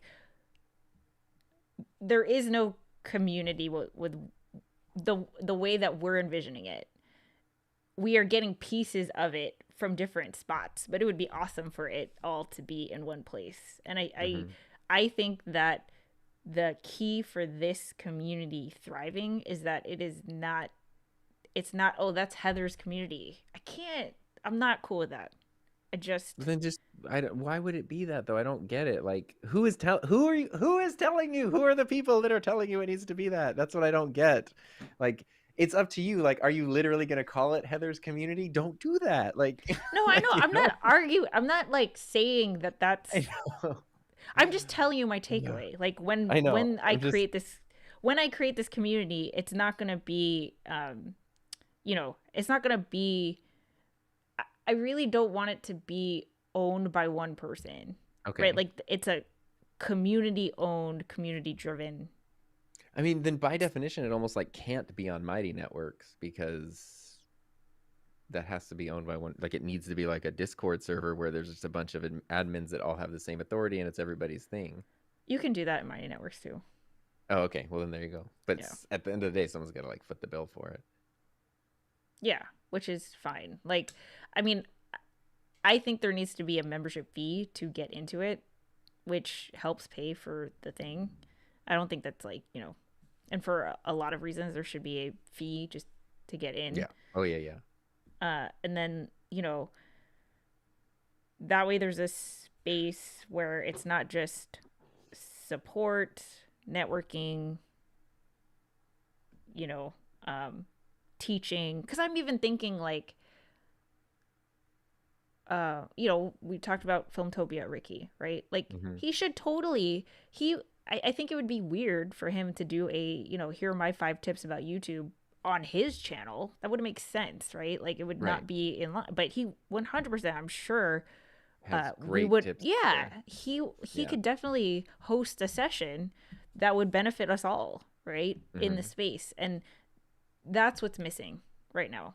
Is that doesn't exist. It again in pieces, in a lot of different places, but I think having a place where it's not owned by one person, and I think that's the key. So I don't even know, like, I'll be the community organizer that brings everyone together. I don't know. Does that make sense? It does. It really does. Yeah. Chocolate Twist Yoga. Hey, Heather and Tom. Peace and blessings to people. Hello. I do love his talk. I try to talk about this stuff myself. I talk about meeting real people, and the truth always comes out. Thanks to basic stuff done by Tom and Curtis, I somehow ended up with a lot of road stuff. I don't know why, but to be honest, I had a hard time finding the right people who I could trust. Right. The next step after that, where you're like, cool, I have everything. It'd be cool now to what? Talk to you about it. Stop trying to find a label for something that's never been created. You can create the label you are looking for. Just create. Putty like the community for multi-potentialities. Words like that. Just build, bring the awesome energy you have. It will resonate. Yeah, organic. There has to be just a certain level. Anything community-based has to grow organically. Like you can only do so much. Okay, so I think my biggest question that I needed feedback with, which is why I did this live stream, was should this creator community be the base level of my online course, my signature group coaching program, blah, blah, blah. And I think the takeaway is that it should be separate. Okay. Yes. Do you agree with that? Is that what you were trying to tell me? No. Or I guess so. Yeah. I mean, yeah. I mean that makes sense. I kind of imagine that from the beginning. Yeah.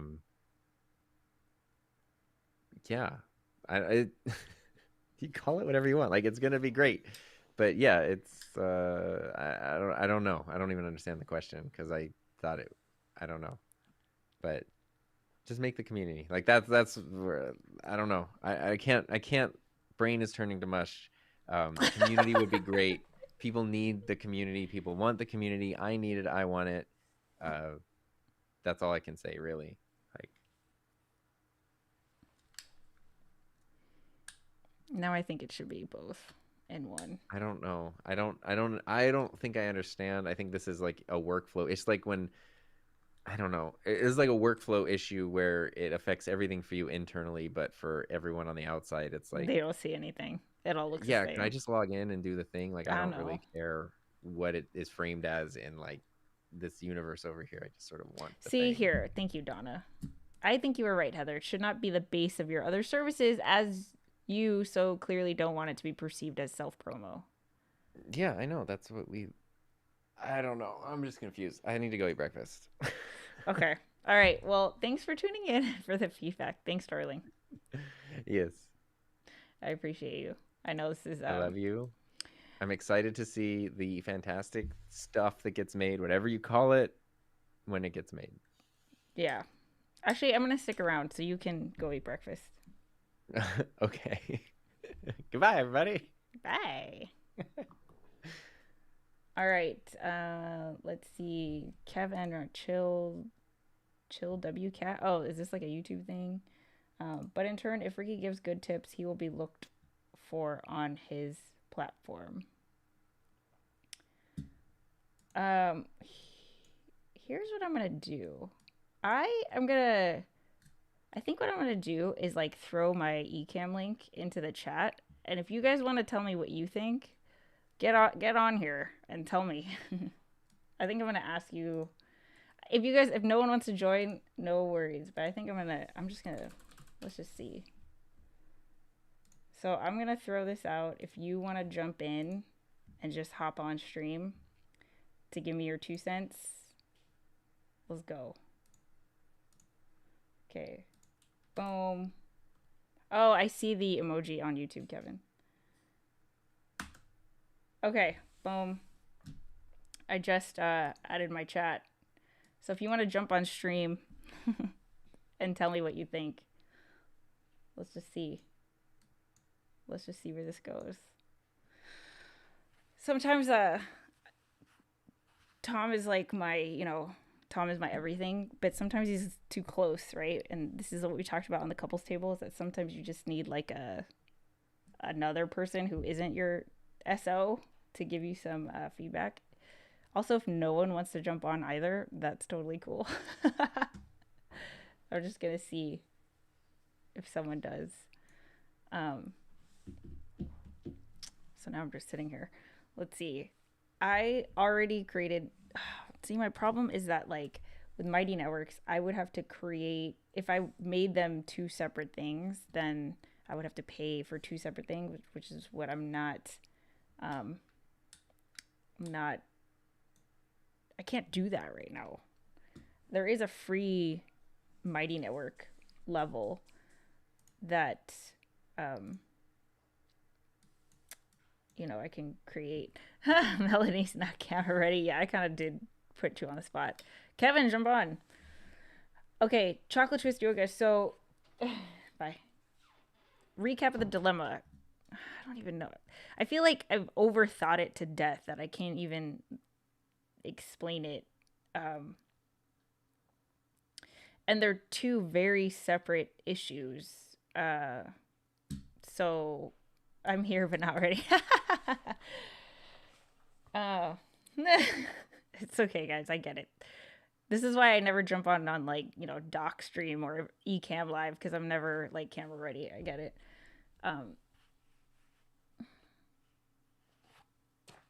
It's just it's hard because I do see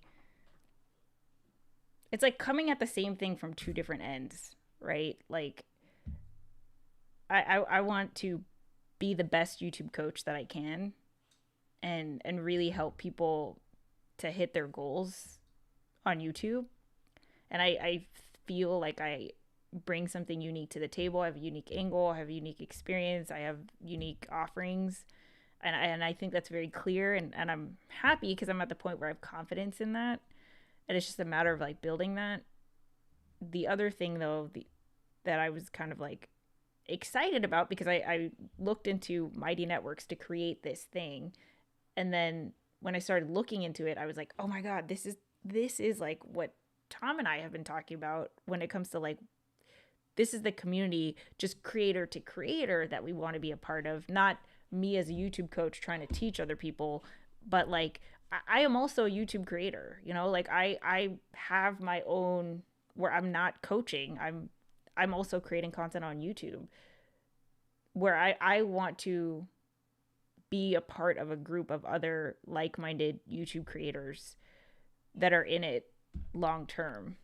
And like, yes, these communities exist elsewhere, but there's just holes, there's problems, there's, Facebook being the biggest issue. I hate Facebook. So yeah.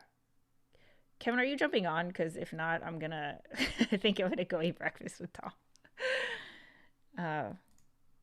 So that's what it was. That's what the debate was like. Which community should I build? And I talked to my accountability partner before I jumped on this call, and she said it should just be both, like meld it into one, right? Like you have a community for creators, and then you within it you just offer here's an online course. Here's oh shoot, he's here. Hold on. Hey. Let me see. Boom. Boom. Hey. You're mute. Oh my Wait. gosh, hold on. Give me a second. Oh, you have to mute the other screen. You have a community for creators, and then you. There we go. Hold Can you on. hear me? Yeah, I can hear you. I'm gonna turn you down. You're like super loud. Hello? Okay, how about that? Is that? Yeah. Yeah. Oh, I'm like, is there a little delay with Ecamm Yeah. on the stream? Or maybe You my look internet's fine, just terrible. but like the Ecamm window can be a little tricky. Okay. Walder Okay. says the fact that you do not see the connection between the two right now does not mean there will not be one at some point. This is very true. If you create a network, guild, chamber, whatever, a need might arise for coaching within its members. Yes. I do really see them as like two separate roads though. And I know Tom's, frustration with me is that like like as impulsive as I am as a person, cuz okay. I have too many thoughts happening at once. This is my brother, everyone, like my actual brother in real life. I don't know if you can tell. This is Kevin. He has his own YouTube channel called Kev and Ram. You can find his channel in the chat. But so Kevin could even probably attest to this. Like, I'm a very impulsive person. He'll probably be the first to tell you I'm a close your eyes and jump, build a parachute on the way down kind of person. But when it comes to like business stuff, I want it to be as planned as it can be, just because I feel I completely understand that. I don't want to waste my time, like. I know. I think it's like there's a lot of people that can just go and run with something and then it'll just like come into fruition. But there are some people that they need to be able to see those grassroots first and then understand like, okay, it's a little bit planned out or more so than what you thought in your head so that you can kind of feel comfortable like going in that direction. So I mean, I don't think I feel the same way. Like I think that I need things planned out and sometimes it could seem like I'm thinking a little bit too much about it. So yeah. But I understand. Have you been listening? Like how much did you hear? I was unfortunately only able to come for like the last 10 minutes of this, but it sounds like so there's a group that you're interested in joining, right? A YouTube creator group? No, making. Oh, making a YouTube creator group. I'm sorry, yeah, making. Okay. Yeah. Yeah. I see. So like it would be, like on the very in the spectrum of what a group of people are, right? Just like there's very casual, it's a group of people that are like-minded that are getting together to do whatever, and then on the other end of it there's like professional trade organizations, associations, chambers of commerce that are very regimented and they have like programs and the whole thing. I think what I'm trying to do is create something in the middle because like right now there are YouTube creator groups. The problem is that a lot of them are catered to like, very like newbies who just want 1,000 million subscribers. Obviously I wouldn't want those people, but then I want to create a platform for people who are in it for the long run because I believe that ongoing support is key to someone's YouTube journey. Because like with my group coaching stuff, like the goal is that you end up leaving because obviously you get your channel off the ground and you don't need me anymore, like I'll be here, but like you leave the nest. But this is like, hey, if we're here 3, 4, 5 years down the line, like you need that support. I think that's important. I understand, but yeah. I think that I think there are levels to that though. I mean, primarily because I think that when you do start a YouTube channel, the biggest thing that has helped me especially is, like the mastermind group or just kind of like a community group that really helps each other, especially with content. Like despite how many subscribers you have, or despite, you know, the engagement that you get in your channel, it's always just really helpful to be, you know, surrounded with like-minded people. But now I understand that the dilemma is that, you know, you do have people that are just starting a YouTube channel and they're looking for specific advice on like, well, that a more experienced person at YouTube wouldn't be looking for. Maybe, you know, they're catered to different needs.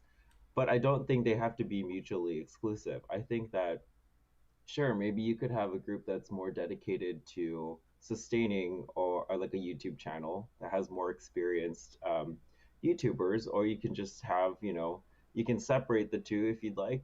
But I also think that it could work as one kind of like group that one community, so to speak. I don't think it has to be like completely rigid to where like, oh, this is like the, you know, the Yeah, this is novice for group this and this is like people. the This is for expert group. Yeah, because again, like I said, you know, there have been people like, especially on YouTube, it's so the lines are so blurry because someone could say that they're a novice and then by tomorrow they have like 100,000 I know, subscribers. and it's You know, weird. they've been, it's weird, and they've been It's like they making, and the started thing 2 weeks is, ago. Yeah, exactly, or they could have been, you know, I know a couple of people that are professionals who have done TV for a while, and it's I know, like and their they have like first 100 foray. subscribers.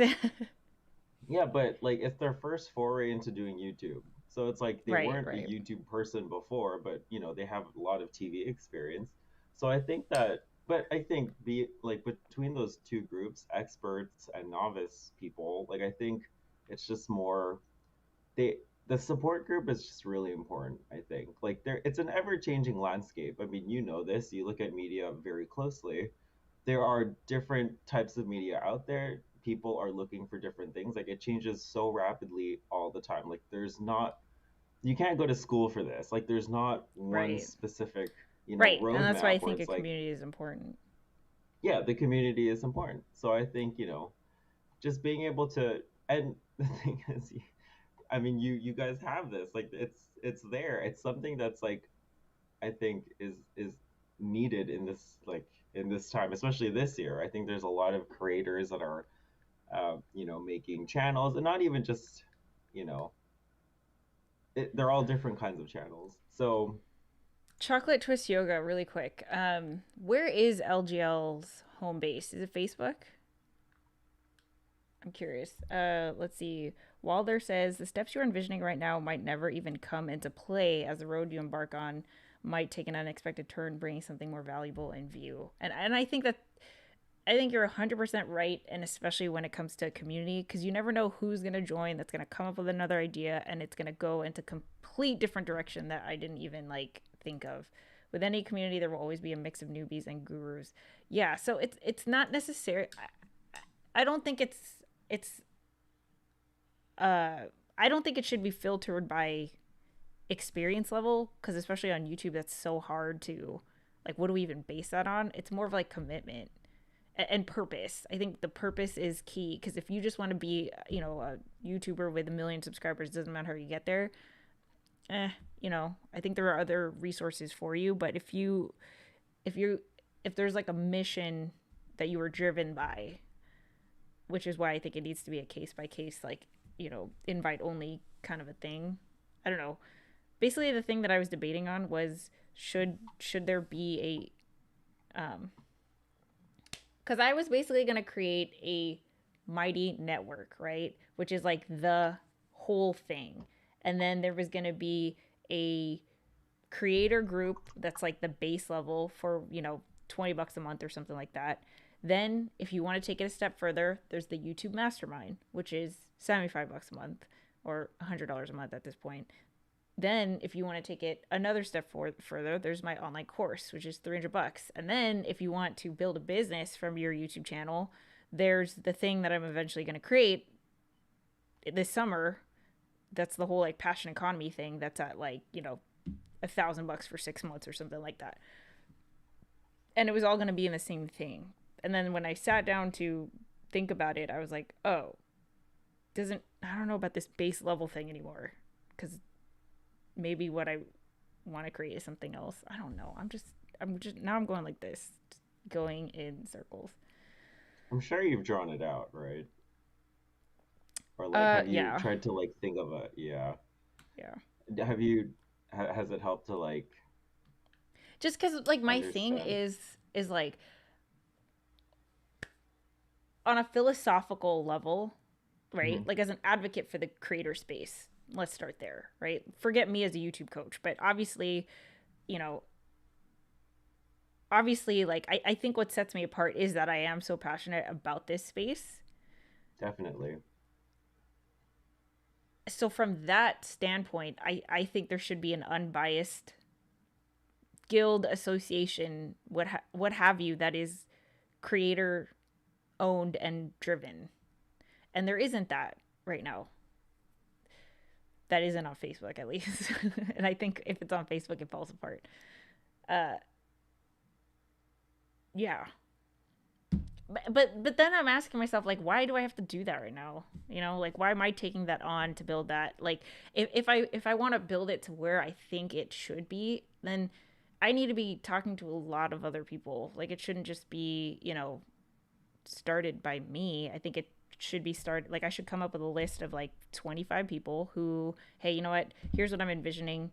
Do you agree that this is a space that can be, neat? Like, do you get it?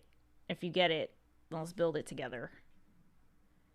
You See, know? this is amazing because it's again, it's something that's never been made before, but you literally just told me what those steps are going to be. I think, especially with your idea, it's going to be very organic. I think that, it sounds so ridiculous, but it's like you found an interest and you found a passion that you like, but you're already able to think about, even though you're unsure of those decisions or, those choices. But I think that all of those things, like interviewing, getting a list of 25 creators, being able to talk to them, saying, like, hey, what do you think about, this? Do you get it?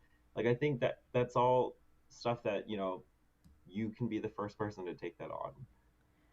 Yeah, and it should be separate from my business. Yeah, I think it just needs to be separate from my business. If that's what you're thinking, do you feel that way? Like, do you feel strongly about it? Yeah, because I don't feel right. Like if I expect other people to not do self promo, then I should abide by that rule. I should be held to the same standard. Because that's not what it's about. It's not about promo. Like it's about creating a space for the people in the space that's driven by the people in the space. You know? That assumes that everyone has kind of the same goals in mind, though. So I think, yeah, when you do talk to those creators, it's really important to, because Yeah, I okay. know, I mean, I'm sorry. Filmtopia's here. Ricky, we have been talking about you all stream. Oh, Uh hello. Coffee Talk and Tech, I think you should focus on your success on YouTube now and then drive hard for the next year first to secure the future. Yeah, that's what I'm thinking. So like all of this, I'll do all of it, but it's just timing. And I think the practical side of me is like, you know, get your own community that I own. Like if I'm all about the passion economy business model, then I need to show up and do that. And I'm not doing that right now. I don't have that, so I should create that. And then I can do this other thing that sounds really fun and is important later. Yeah, I think it's going to be, again, very organic. The biggest thing is just time and patience. Yeah. I think those are two things that I just don't have as well. But This it's reminds all me good. of, I don't know if we told you this, but Tom and I 2 years ago we came up with the idea of doing a live event. Like we wanted to do a Yeah. live event in the Coachella Valley that was kind of like a mini VidCon, and like we were so excited about it. We actually planned to do it in October, not realizing that we were going to get engaged that same October, I think. And we were so sure. We were looking at venues and everything, and then it just like fell apart, but we were so excited about it because we were like, oh yeah, like there needs to be this like live event and we could totally do that and blah blah blah. And I feel like that same enthusiasm, I'm sure you've seen me do this my whole life, where I get super excited about something and then I gotta rein it in a little bit. I mean, sometimes, but really, that feeling usually comes very far and few between. Like as I get older, I think I used to be excited about everything, but no, really, it's true. It's like I think you and I are very similar in that sense, where like we get really excited about a project, but as you go through these experiences, like your idea last year, you got really excited about putting on that event. I think that sounds really awesome. I mean, the event was your wedding, which is great. But it could have been so much more. So I think, it'll all happen. I think you just need to, I don't, especially when you get those feelings of excitement, I think you still need to hold on to them, even though you can't pursue them right now. Maybe you can pursue them like a few months down the path.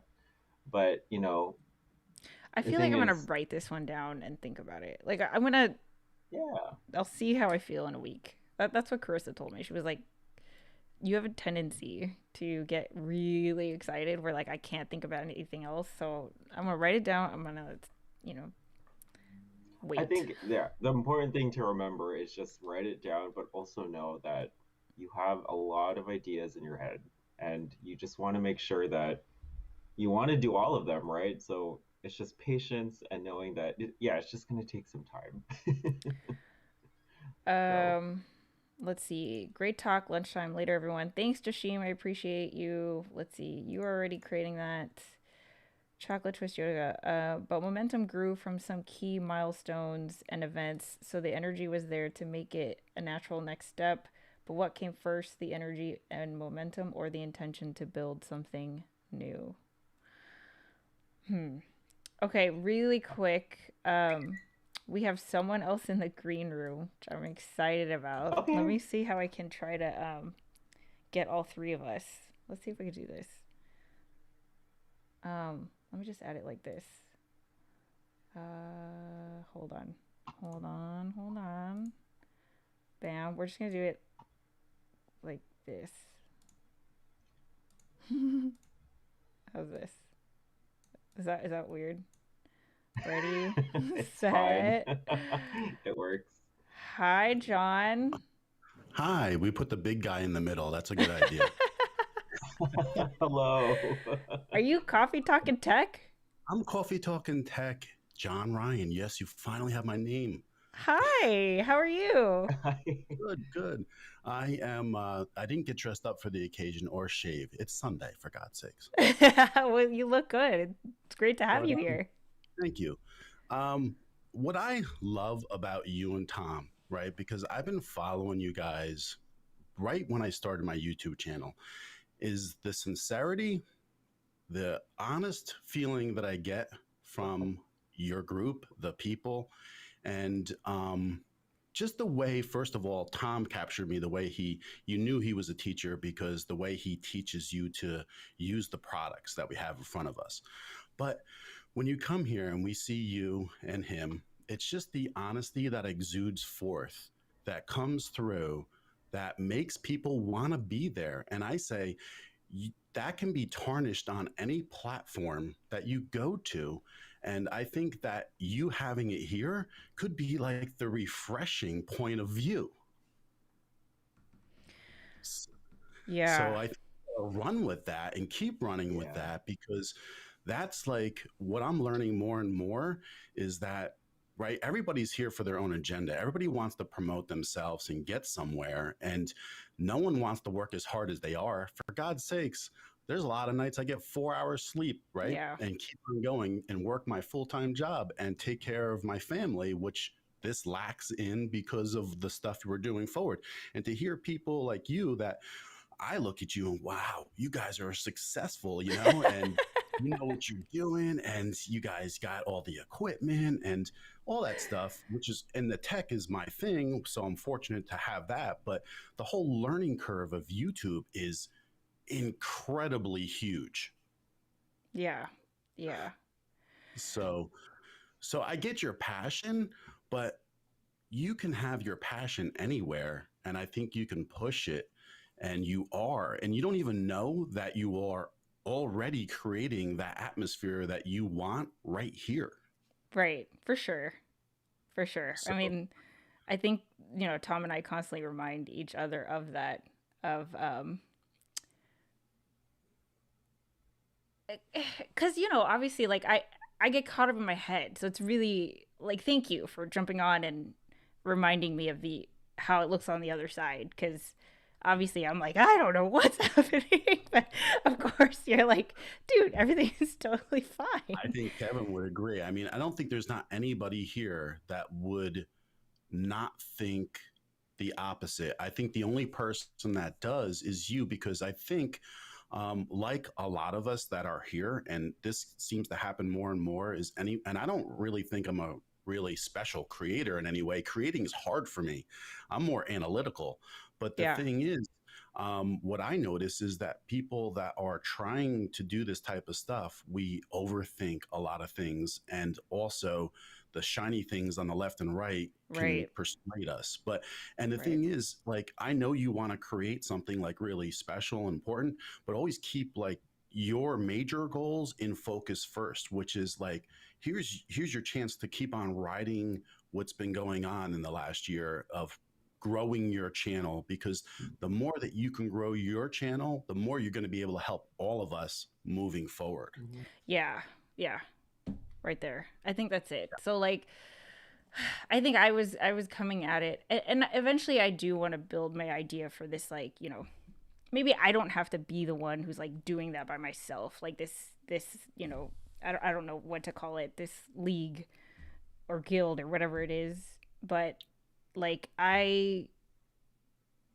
if I had the resources and the time, then it would be an easy decision. Like, of course I would just do that next because I can, but the fact is that I'm not at that point yet where my brand is on autopilot, and I think if I got it to that point, like Tom is 5 videos ahead, he's got his system. I need to get to that point, I think, first before I start, throwing in another thing in the mix. Yeah, once that ball starts rolling and it collects everything on the way down, and you have the momentum really driving forward, then you can have that chance to make it's kind of like when you see people make a boy band, right? Oh, we signed this contract, we got stuck into this situation, and then we're stuck into it until we get out. But when we get out, then we can create what we want. Right? Yeah. They go solo. It's on your terms. And and you'll do that, and it will happen. I appreciate it, John. Oh, that really means a lot. I'm glad to be on here, but I just say it like it is, and so I'm not going to stroke anybody's ego about anything, So it's like, I don't want people to say, "Oh, he agrees with me," or doesn't. I'm just gonna. You have to give people's honest opinion. And what I noticed on YouTube, and I noticed you guys talking about it like a couple weeks ago, is that no one on this platform gets honest, like, feedback. Like, everyone just says, "Oh, great job." Right. And I was like, I mean, I just can't do it that way. I don't think that helps anybody. But but see, this is why, I'm sure you've heard me say this. I think that our approach, the authentic approach, is not the like viral approach, right? It's not the mass appeal approach, which is why it's just slower. But I think it's in line with how we want to do it, so that's why we do it that way. So you can go to sleep and feel good about yourself. Yeah. Really quick. We want to be good people. I am going to just give me 1 second, guys. I'm going to try to make a new overlay really quick. Boom. Oh, no. Okay. Now I'm going to look a full 265 pounds. We're going here. We're going to go. Let's see. Am I locking? See this box in the back? That's a secret gift from my son that's lighting for his desktop right there. Oh, that's great. For his little YouTube channel. Okay, guys, here we go. Oh, good. We're bringing in somebody else. Not me, nice. Part 2. Bam. Actually, you can have that's hard. There he is. Hello. What's up, Ricky? Yo. What's up? What's going on? There's Filmtopia. Hello. Hi. Wait, I don't think we Hey can hear everybody, you. can you hear me, see me? Everything good? Yes. Can you guys No? hear him? Yeah. Yes. Yes. Yeah. Wait. Yeah, okay, cool. Wait, I Heather, think can it's you hear like me? delayed. Wait, Yeah, are he's you got guys a little saying? delay on You his. got a little delay. All right, let me try something. I think it's What that about now? good-looking medallion he has hanging down. There's like a 10 Slight second delay. delay. 5 Wait. Say it again. What about now? Oh, there you go. You're good. Much better. Good. Yeah. Okay. Oh, What's up, Ricky? I'm using my AirPod audio, so that's why. Oh, it's all good. Hey everybody. Hello. Hi. Nice to see everyone. Kevin, Coffee. Hi. I'm sorry, Coffee. What's your real name? I'm John. My name is John Ryan. Everybody, you know, John. I'm the guy with 3 first names actually, so don't trust those people.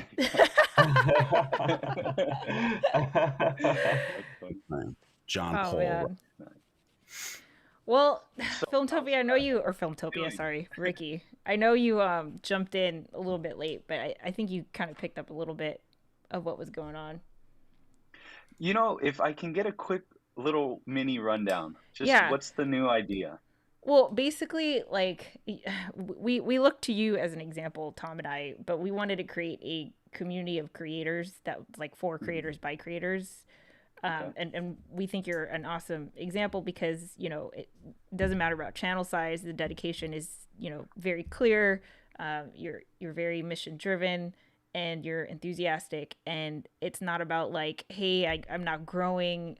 Can we just commiserate about how I'm not growing? But like, I have this idea for revamping my studio and I'm going to do that. So the next video that you watch, I'm literally going to have a completely new setup, you know? So it's like people who are action oriented and stuff. And there's those communities out there, but I think that the best way that I can explain it that you guys would understand is we want to create a Heather and Tom community, you know, like with our philosophy and our approach of things, but that's for creators by creators. So even though like, you know, we would be kicking it off, let's say, I think it would be like if all three of you guys have your own YouTube channels. You could like, why is it always just me who's doing the YouTube Huddle Up? You guys could totally jump into that group of creators and have your own perspective and experience to share with everybody else, you know. And I think that a community like that is missing, and we want to create that.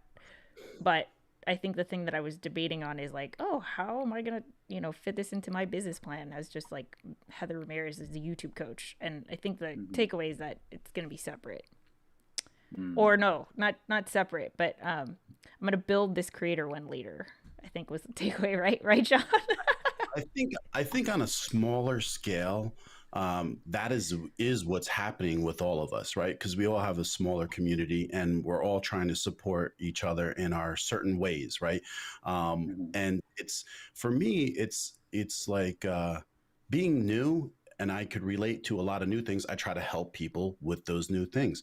And then if you're on a grander scale, which you are with Tom too, is people look to you on a grander scale. And I think that you're always going to have your people. And I think when people, you know, whether they're small or they're large, when they feel like they connect with somebody, it's only just going to drive those people towards them. I mean, but, you know, you guys, when someone puts the hard work in, then they get to a certain point. And I think the people that are the smaller creators just have to put that hard work in. And it's like, you know what it is? Not everybody gets a trophy. In the end, a lot of people don't make it.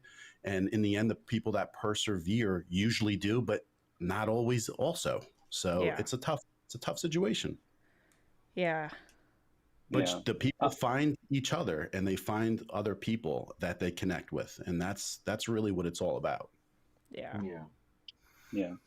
Going back to your point of like you wanting to develop this for creators by creators, I guess, could you call it a platform or could you call it like I would call it like a fellowship type of thing. Well, so Um, my vision of it has just mhm. like literally morphed 10 times on this conversation alone. Like at first it was like Obviously, Tom and I were like, let's start a club, and like it's just gonna be funsies, not funsies, but like, productive people, yeah, passionate people, blah de da de da.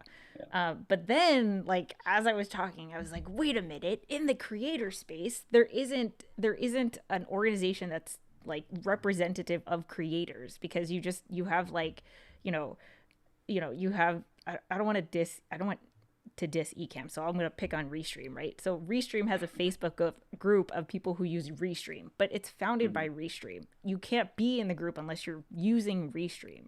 Or you Mhm. have, I'll use my YouTube coach who taught me everything I know in 2016. Sean Cannell has Video Ranking Academy. So Mhm. he has his group, but it's very clear about like, hey, if you want to take a step further, you got to go through my, online course group coaching program. So there's always like this ulterior motive at the end of the So, day. Yeah. Yeah. mhm. Do you have like, or let me ask you this: would it be similar to like, do you want to have like an open source platform where like it's like a for creator by creator, but you know, whoever's in there just kind of, if someone wants to start a live like this on a Sunday, they just go and do it. Versus where Sean Cannell's thing might be, he's the one setting it up. He's the one that's where you go and flock. Are you going more towards the route of just whoever's in that group, do your thing, and like if people can make it, people can make it. Is that what I'm getting? Yeah. So the way that I envision it is almost like, don't think the wrong thing when I say this. I'm only thinking of it Mm, because I was part of one in college, but I was part of a community service co-ed fraternity. And it's like the house, right? So I gotcha. imagine like a physical, the spot, the Okay, but Mhm. comments. who Yeah. moderates that? And the effort to put the moderation through is time consuming. Right. And how do you stop people from? I mean, listen, I belong to a couple groups that some of them are really big. And if I told you the names of them, you would know them like that. Like, for instance, you said Sean Cannell. He's got 1 million people following Yeah. him, if Yeah. not, right? So, but the thing is, here is, and I found him too, and I really like him. And here's the thing: you say like there's an ulterior motive, and of course he's successful and he's grown this, but it really kind of it was all his work. Right. Like Definitely. it didn't happen by accident. It's all his work. And then when you nail the guy down, here he comes, right? He doesn't care if you like him, you don't like him. Hmm. He's wearing his jacket, he's got his style, his jean jacket, but people are going there because he's honest to people. He's caring about people. And whether or not you go the extra route is your choice. And that's what I think like maybe Tom gets frustrated with, and what Oh, I can see how he gets I frustrated. see. Yeah, Yeah. because you're limiting yourself to a certain amount of people, when I think you should just go out there and just make yourself available, make the platform or make whatever you're doing. And no matter what you try to do, it's always going to come back to you, because if you start that group, they're going to, hey, who started that? Well, the Heather did, and she's this YouTuber, and then they're going to find you, and it's going to always come back to you giving, though, right? So are you taking or are you giving? And when people see you giving more, that's when they're going to make their decision whether or not to support you. Right. So going off of that, Are these not real words, right? This is the fact. right. People will always abuse a platform, but they can't abuse you unless you let them. So if you Right. don't give them that opportunity to taint you and you uphold how you are, then you go to sleep at night feeling good and you're trying to make the world right, but you'll never make it, what we want it to be. So I think the thing that like Tom was getting frustrated on, just to elaborate, was that like I am dead set on it being separate. Like I just have this thing where if it's going to be for community, for creators by creators, then I can't host it like in the same thing where I'm also like, hey, here's my online course, here's my group coaching thing. Tom is very much of the mindset like, if people don't want to pursue that with you, they won't. That doesn't mean that you can't put it all in the same thing. Like, why are you making it harder for yourself Is there when, anyone here that disagrees with that Um, comment? I, I guess for me, I can see both sides because I go through the same sort of dilemmas. Okay. You know, I am I guess, a big proponent of both like the personal brand and then other, other things you got going on. So, for Right. example, like, I'm Ricky from Filmtopia. And the reason why I say that, and I just don't go around saying I am Filmtopia, is because, you know, in my life, this is just self-awareness. I've known that like I have interest all over the place.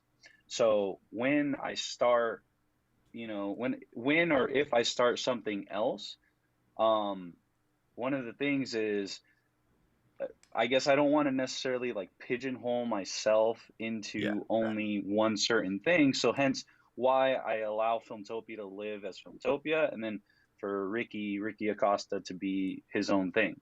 Because when one day I want to start Techtopia or, something else, it will make sense as to why I'm doing this and this and this. So to Heather's point, as far as like wanting to keep it separate from, I guess, having it like quote unquote like tainted by either courses or things that are attached to it, I see that, but I will say this. I will say that it's like the proof is in the pudding, and what I mean by that is like you have a track record and a history of not being someone we wouldn't like. You have built a community, and you've seen it, and I see it in the chat right now. Like, you've built a community of people that trust you and are fans of you and Tom and just the whole community, where if you were to do something like that, it doesn't come off as schemy. Right. It wouldn't It come doesn't off come that off, way.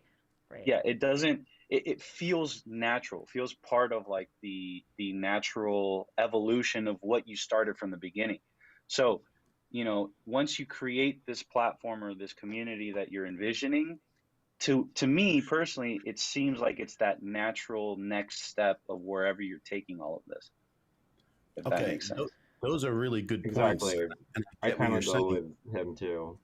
I think Okay. the same thing as well. It's a very organic process. Organic, yeah. I know, I think we were talking about, I know that the dilemma here is that the completely separate thing, but I don't know. I think it's a tough thing to determine just because it kind of falls in line with what you're doing. Like I know Ricky, you Right. posed the idea that you want to do Techtopia and then you have Filmtopia. Those branch other industries where I could see that makes sense. Like I understand that it would start being a different brand, but I think where I'm kind of seeing with Heather, like it's kind of falls under like a similar umbrella where it could either go either way.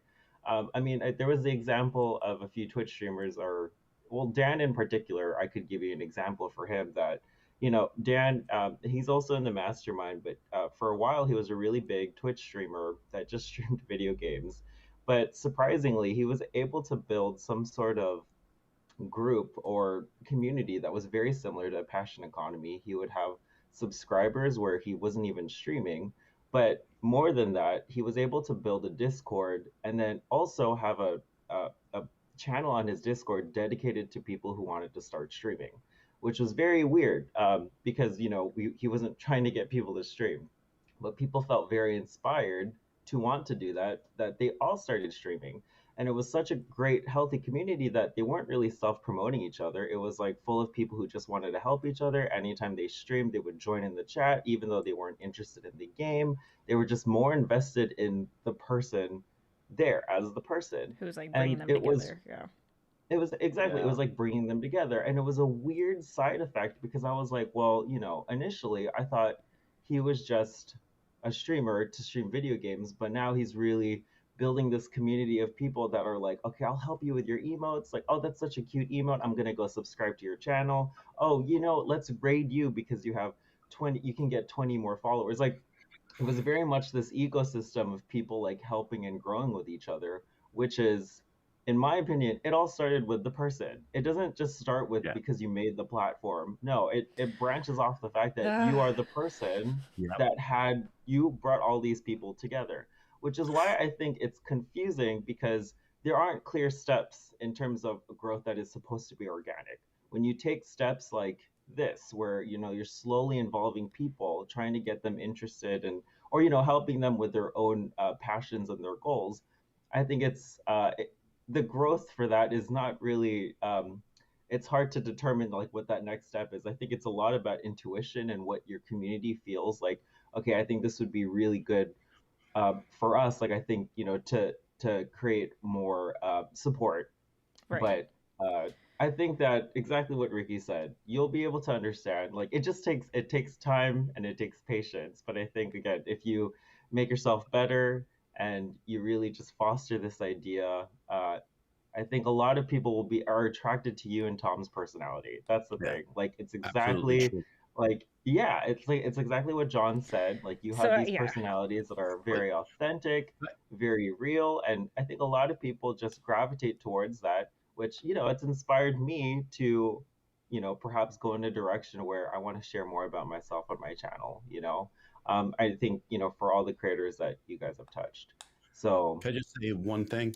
yeah, Like Ricky pointed out, like how if he didn't want to pigeonhole himself, he starts a tech channel, he starts this. But would you or would you not go on your channel to say, listen, I started a tech channel, and so Yeah, then exactly. you're using that platform to promote yourself for the next. So it all runs together. And here's the truth of the thing. What Kevin just said is absolutely right, right? Is I just listened to this guy talk and he said that people love people, right? They yeah, find the people that connect with them. So whether or not you had a tech channel or you didn't, or you had a right. channel that was going to talk about Bitcoin, it would have been going there because I like to hear you talk about these topics. And so Okay, Yeah. like that's as organic as it gets. that that is the takeaway right there. Because so the reason Because we why I need to eat. started to get like so muddled with it all was because I was like, oh, it's a community for creators by creators, so I should be at the same level as everybody else. But what you're saying, and what I guess I'm not giving myself enough credit for, is like that won't even work unless Tom and I kind of lead it. People And are leaders. looking for people to yeah, like hold their hand and take us for the ride. right. It can go wherever it goes from there, but yeah, I'm not. Why would I build something from scratch? I Yeah. don't know. I don't No, you know. don't have You to. know, Heather, a quick thing, one Right. thing. I don't know if anybody here also watches or hears or listens to Gary V, Gary Vaynerchuk. I know Heather does. But what I would say is something that I sometimes do because I followed him for a long, long time, and he's helped me get over some hurdles that, you know, that I put myself through. And so uh, I want to say two things. One, I think what you've created thus far and what you're creating is the epitome of what Gary Vaynerchuk like preaches. Like, do what you love, and do what you love because you love it, and everything will work out We'll fall into place. and Yeah. will fall into place. Yeah. And even though I that's love the that. simplest advice, even though that's like the most, I guess you can say, cliche advice, it's the most honest. And that's what's like helped me do what I do, which is I go to sleep at night every day just content with what I'm doing because I know it's honest. I know it's me doing it for the love of it, not doing. For example, one thing I noticed and I'm super super proud and happy about is right now we're on this stream and me, I have no like urge or no desire to like get any subscribers from this or get any like anything like me. I Right. just came on because I saw a great conversation and I wanted to hop in and find out what was going on. Right. And so that I think is what you're creating and what you're building is Right. this community of people that are willing to come on and not self promote. But if the self promotion does happen, it's not, I don't think there's like a problem. Like I think it's Right. It's not the like self icky, promotion, it's not icky. Like the yeah, self promotion spammy. comes Yeah. by just naturally. For example, like if we were talking about movies, then probably like Filmtopia would be mentioned. Right. Yeah, And and so that's not like a shady thing. It's just like, yeah, of course. Right. Yeah. exactly. And so with what you were saying, like we do need, or what we like I gravitate towards is you and Tom being like the if you don't want to call it leaders, then just like the cornerstones. You guys are the cornerstones of this. Like if everybody were to leave, the last two there would be you and Tom. And so knowing that, we're like, okay, they're trustworthy. They're people that are good people. They have awesome stuff that they make. And so that's what really, I guess, gets people to stay, gets people to come. Yeah. And I at the end mean, of the day, the last thing I would say is whenever you're going through something like this, if you had a one-on-one meeting with Gary Vee and you told him this, like, what do you think he would tell you back? Right. And if in my opinion, he would tell you, go for it, attach your name to this, attach your energy to this, because it's powerful. It's something. Right. Yeah. Yeah. I just It knew is. this was a really important topic for her because no one even capitalized what was the title in here. So I was like, they were jumping on here. It's like, we got to get this opinions from people. And she jumped on. And that kind of attitude and that kind of honesty is like, it's honestly, it's refreshing. It's just refreshing because we don't get to see the realness of people and people that have, like, I don't think people realize that if someone's like Tom's got 60, 70,000 subscribers, you got 10, 11,000 subscribers, and that you're struggling with a lot of the things that go on with content, content creativity. And that really relates to us. And it's like almost like, Mhm. wow, we're not the only people. Even the bigger people, they struggle so much. Right. So it's incredible. Yeah. Yeah. Oh, I Take that. appreciate Yeah. this, You don't guys. realize what this kind of stuff does for us. I mean, that's the way I feel. That's Yeah. it's a big impact. Yeah. Huge impact. Yeah. And So, like, I mean, and I think I forget that because obviously I don't do this as a strategy. I'm like, oh yeah, we need to have this conversation live so it can have a certain effect. Like, organic, I think is a very key word here. And I think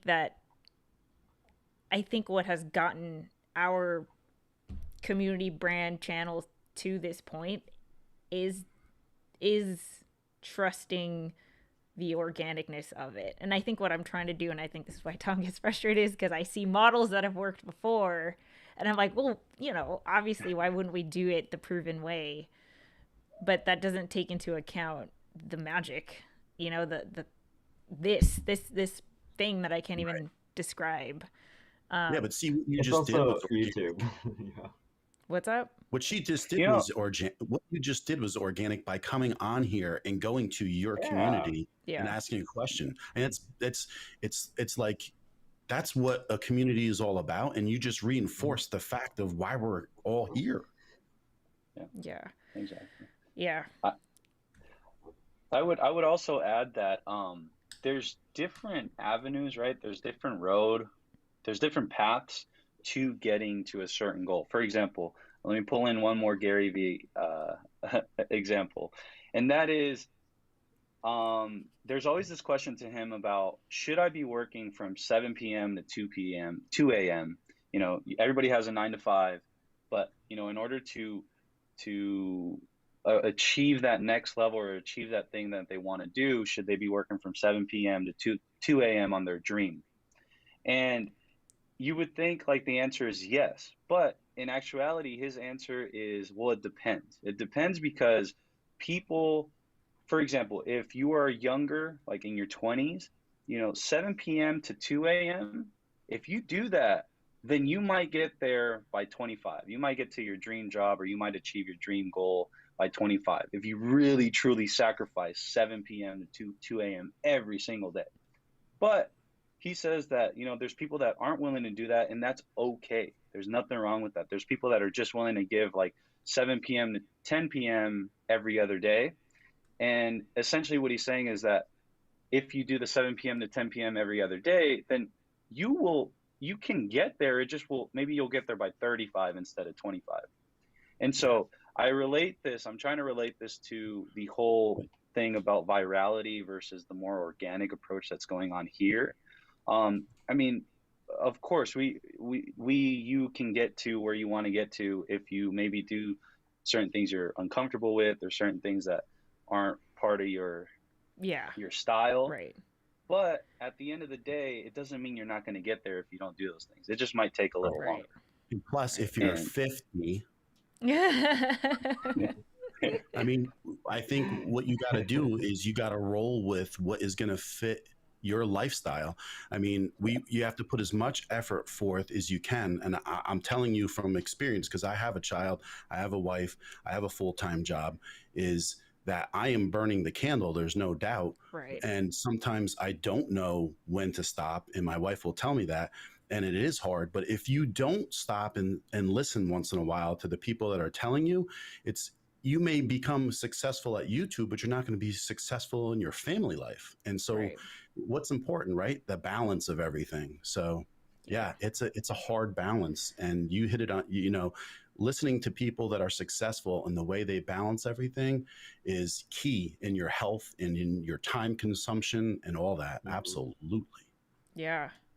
And like right now, my time consumption is up and I have to go to a birthday party, but I love being on here. No, it's like past overdue.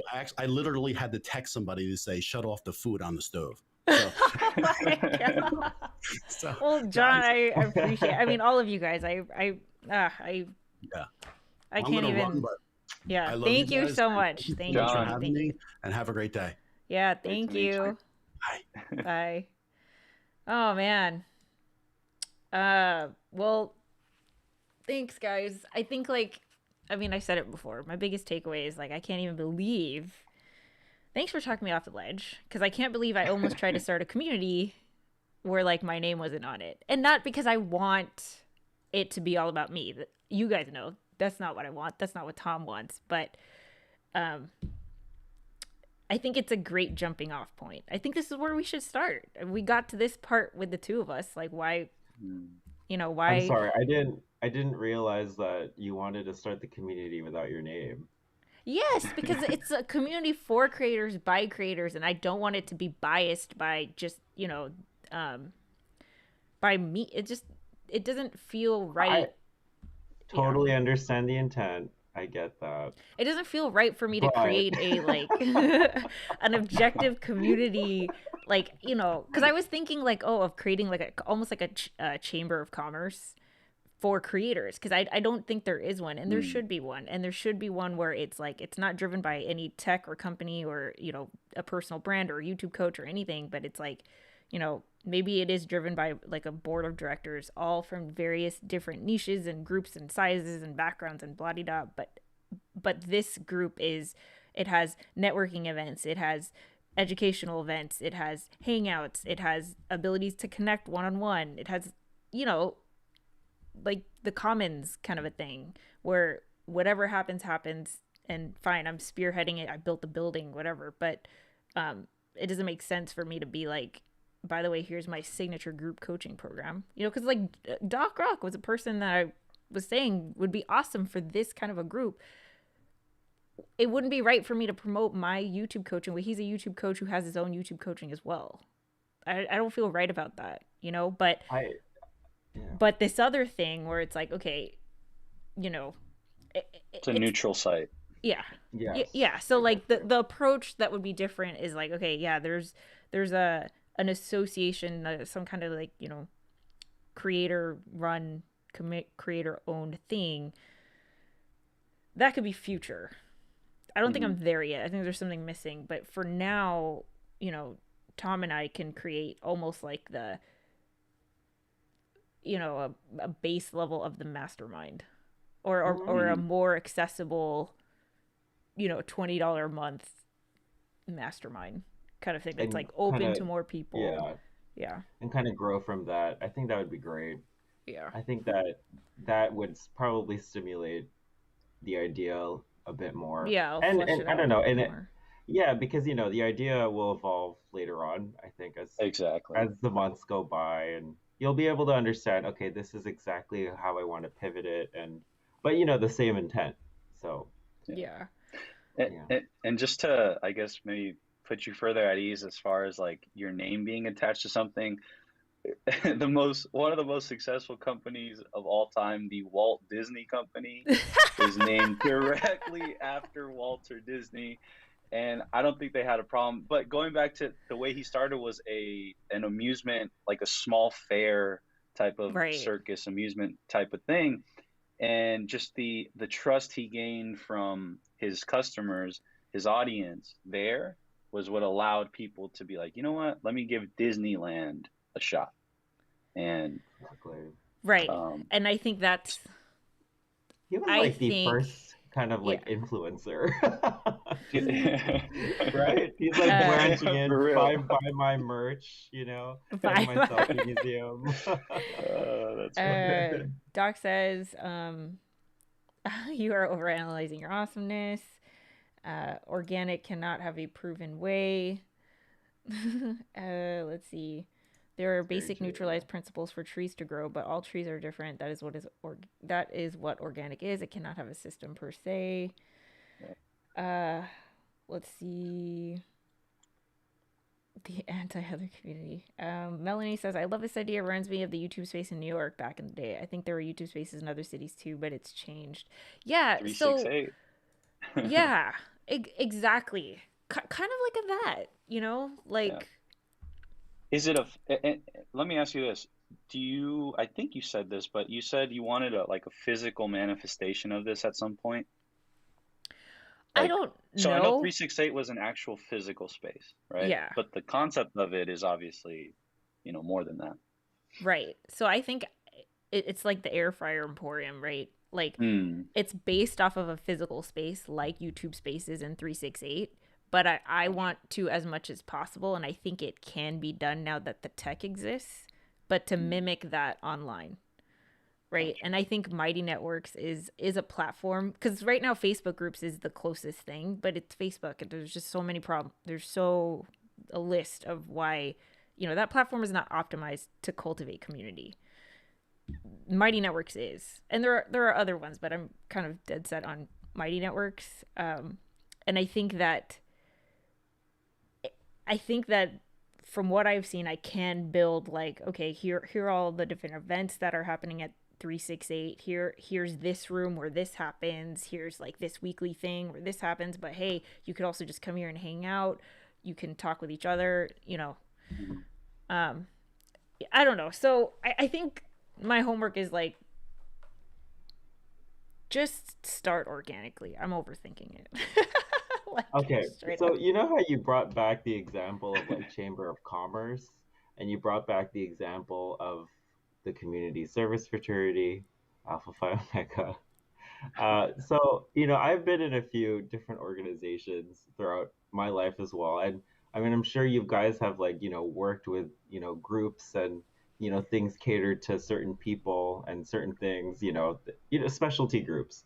Uh, but it's not necessarily like the reason why I didn't join those groups because of the specialty that it was in. I joined those groups because of the people. Like it was Right, guided right. by people that I gravitated towards. Like I joined the fraternities in college that I did because of the people. Like I could have joined any other one. They had the same mission and goal in mind. I didn't join them, the Chamber of Commerce, I'm sure people wanted to stay there because of the people that were in there, the way that the group is driven. And I think that, the Twitch group example, like I said, I don't think Dan was thinking of being a person to inspire people to make Twitch channels, but I think that, people stayed in that community because of the people. So I think I completely understand what you're saying. Like I know that you want to have an organization dedicated to that, and I think it's great to have that intent. But again, like I think as keeping that idea in your head as you're growing this your main thing, I Right. think that'll help guide it, and eventually, being able to understand the equity, like the value, the brand value that you add so much to it, and really See, relying yeah. heavily on that. That's like my So biggest takeaway off of this conversation. Is I completely I wasn't even thinking that at all. Like I straight up was like, I don't want to be a part of it. it's really hard. It's so hard to start your own. I mean, it's so hard again to start from scratch when you work so Yeah. hard. To Yeah, and like start why? something else. What I like mean, oh yeah. why? Yeah. So, okay. I can't wait to talk to Tom. I wonder what. I really want to know what you're thinking, babe. I know you're still I listening. think he was in the chat. He was so frustrated with me because he was like, I don't, I was like, it has to be separate. So here's like you just here's need what to I think think. out your thoughts. Here's what I think I'm gonna do. It's gonna be like a I'll start at $20. It'll be a $20 a month thing, and then it's going to I will build the space as best as I can. It's gonna be invite only. I think that's key to start because I think that like I want to select the people who I feel like are going to take it in a direction where it can start, the ball will start to roll. And then within it, oh yeah, if you want to join the mastermind, here it is. No big deal, no pressure. If you want to take my online course, cool, no big deal, no pressure. But I think to your point, Ricky, I don't think anyone's going to think like, oh, this is Heather's marketing funnel. Like, she's just trying to get our sales or whatever. Yeah. Yeah. And I'll tell you this, like the impact that you're having, with building these communities, with building like, I'm calling them friendships now, like that I'm developing with everybody, is that I find myself either hanging out or listening to all of you guys more than my actual like in hometown friends. Yeah. And that was something I didn't expect with all of this because again, I just how all the guidelines are lifting now and you can go out and all these things. Well, I'm still at home, watching, hearing, consuming this. So that's just a testament to what you're building. So keep that in mind. Yeah, I appreciate that. I want to posit something. You're wanting to create a chamber of commerce without the cheese, salesy, pitchy thing, but isn't sales commerce. Maybe the name is causing issues. Yeah. The Chamber of Creativity. Yeah, Chamber something of like that. Yes. Let's see. House of Commons. Tom says, I'm glad it took however many hours to get back to what I told you before the stream. Oh, man. I love you, babe. That's so funny. You didn't put it that way, though. Like this. You know what it was? I need to hear it from the community. And I think like Tom and I are husband and wife. We're business partners, and I think we've said this before. We just need to hear it from someone who isn't the significant other, I think. And the reason why I went live is because this felt like a crossroads, right? Like I was like, okay, there's clearly a fork, and either of these approaches is going to take a lot of time. So I want feedback, right? Like straight up, let's hear from the people who I'm obviously going to serve. Like it's going to be you guys. So yeah, thank you for your input, for your feedback, for talking me off the ledge, for being a part of what we're creating, and for, you also being dedicated with your things that you guys are working on. That, that's Ricky, that's Kevin, that's everyone in the chat. It's so cool. It's just cool. So this definitely something that we're very, very, very proud of. Something that I think you guys can recognize that we're undeniably passionate about, and we want to continue best serving as much as we can. So, thanks for being a part of it, and stay tuned for whatever it is I end up making. But something's happening. Yeah. Happening. And just really quick for Tom, I just want to let you know you're not the only one. I go through this all the time with my friend, with my sister, with my mom. I say one thing, and then a few days later they come back. They're like, "Yeah, I think what you said was on point." Yeah. Melanie says, "I can so relate. I find myself hanging out here rather than going out." Yeah. Totally. All right, guys. Well, it's lunchtime. It's nap or bedtime for some of you guys in the chat. Thanks for being here, and shout out to John, Ricky, and Kevin. Thanks for being on here. And thank you so much. Thank you for having us, Heather. We'll be here anytime. All right, you guys take care, and then I will I'll just stay tuned. I'll let you know what's happening. I have to mull over, but I will say here's my homework Process. for myself. Yeah, I want to process, but there's definitely gonna be something. Like there's gonna be at the, if it's bare bones right now and we build it as we go, then that's what it'll be. So stay tuned. Execute and refine. There Execute you go. and refine. Yeah. Repeat. Repeat. All right, take care, guys. All right. See you later. See you guys. Bye. Wow, this is a 3-hour live stream. What the heck? All right. Bye, everyone. Is there an out besides stream? Bye.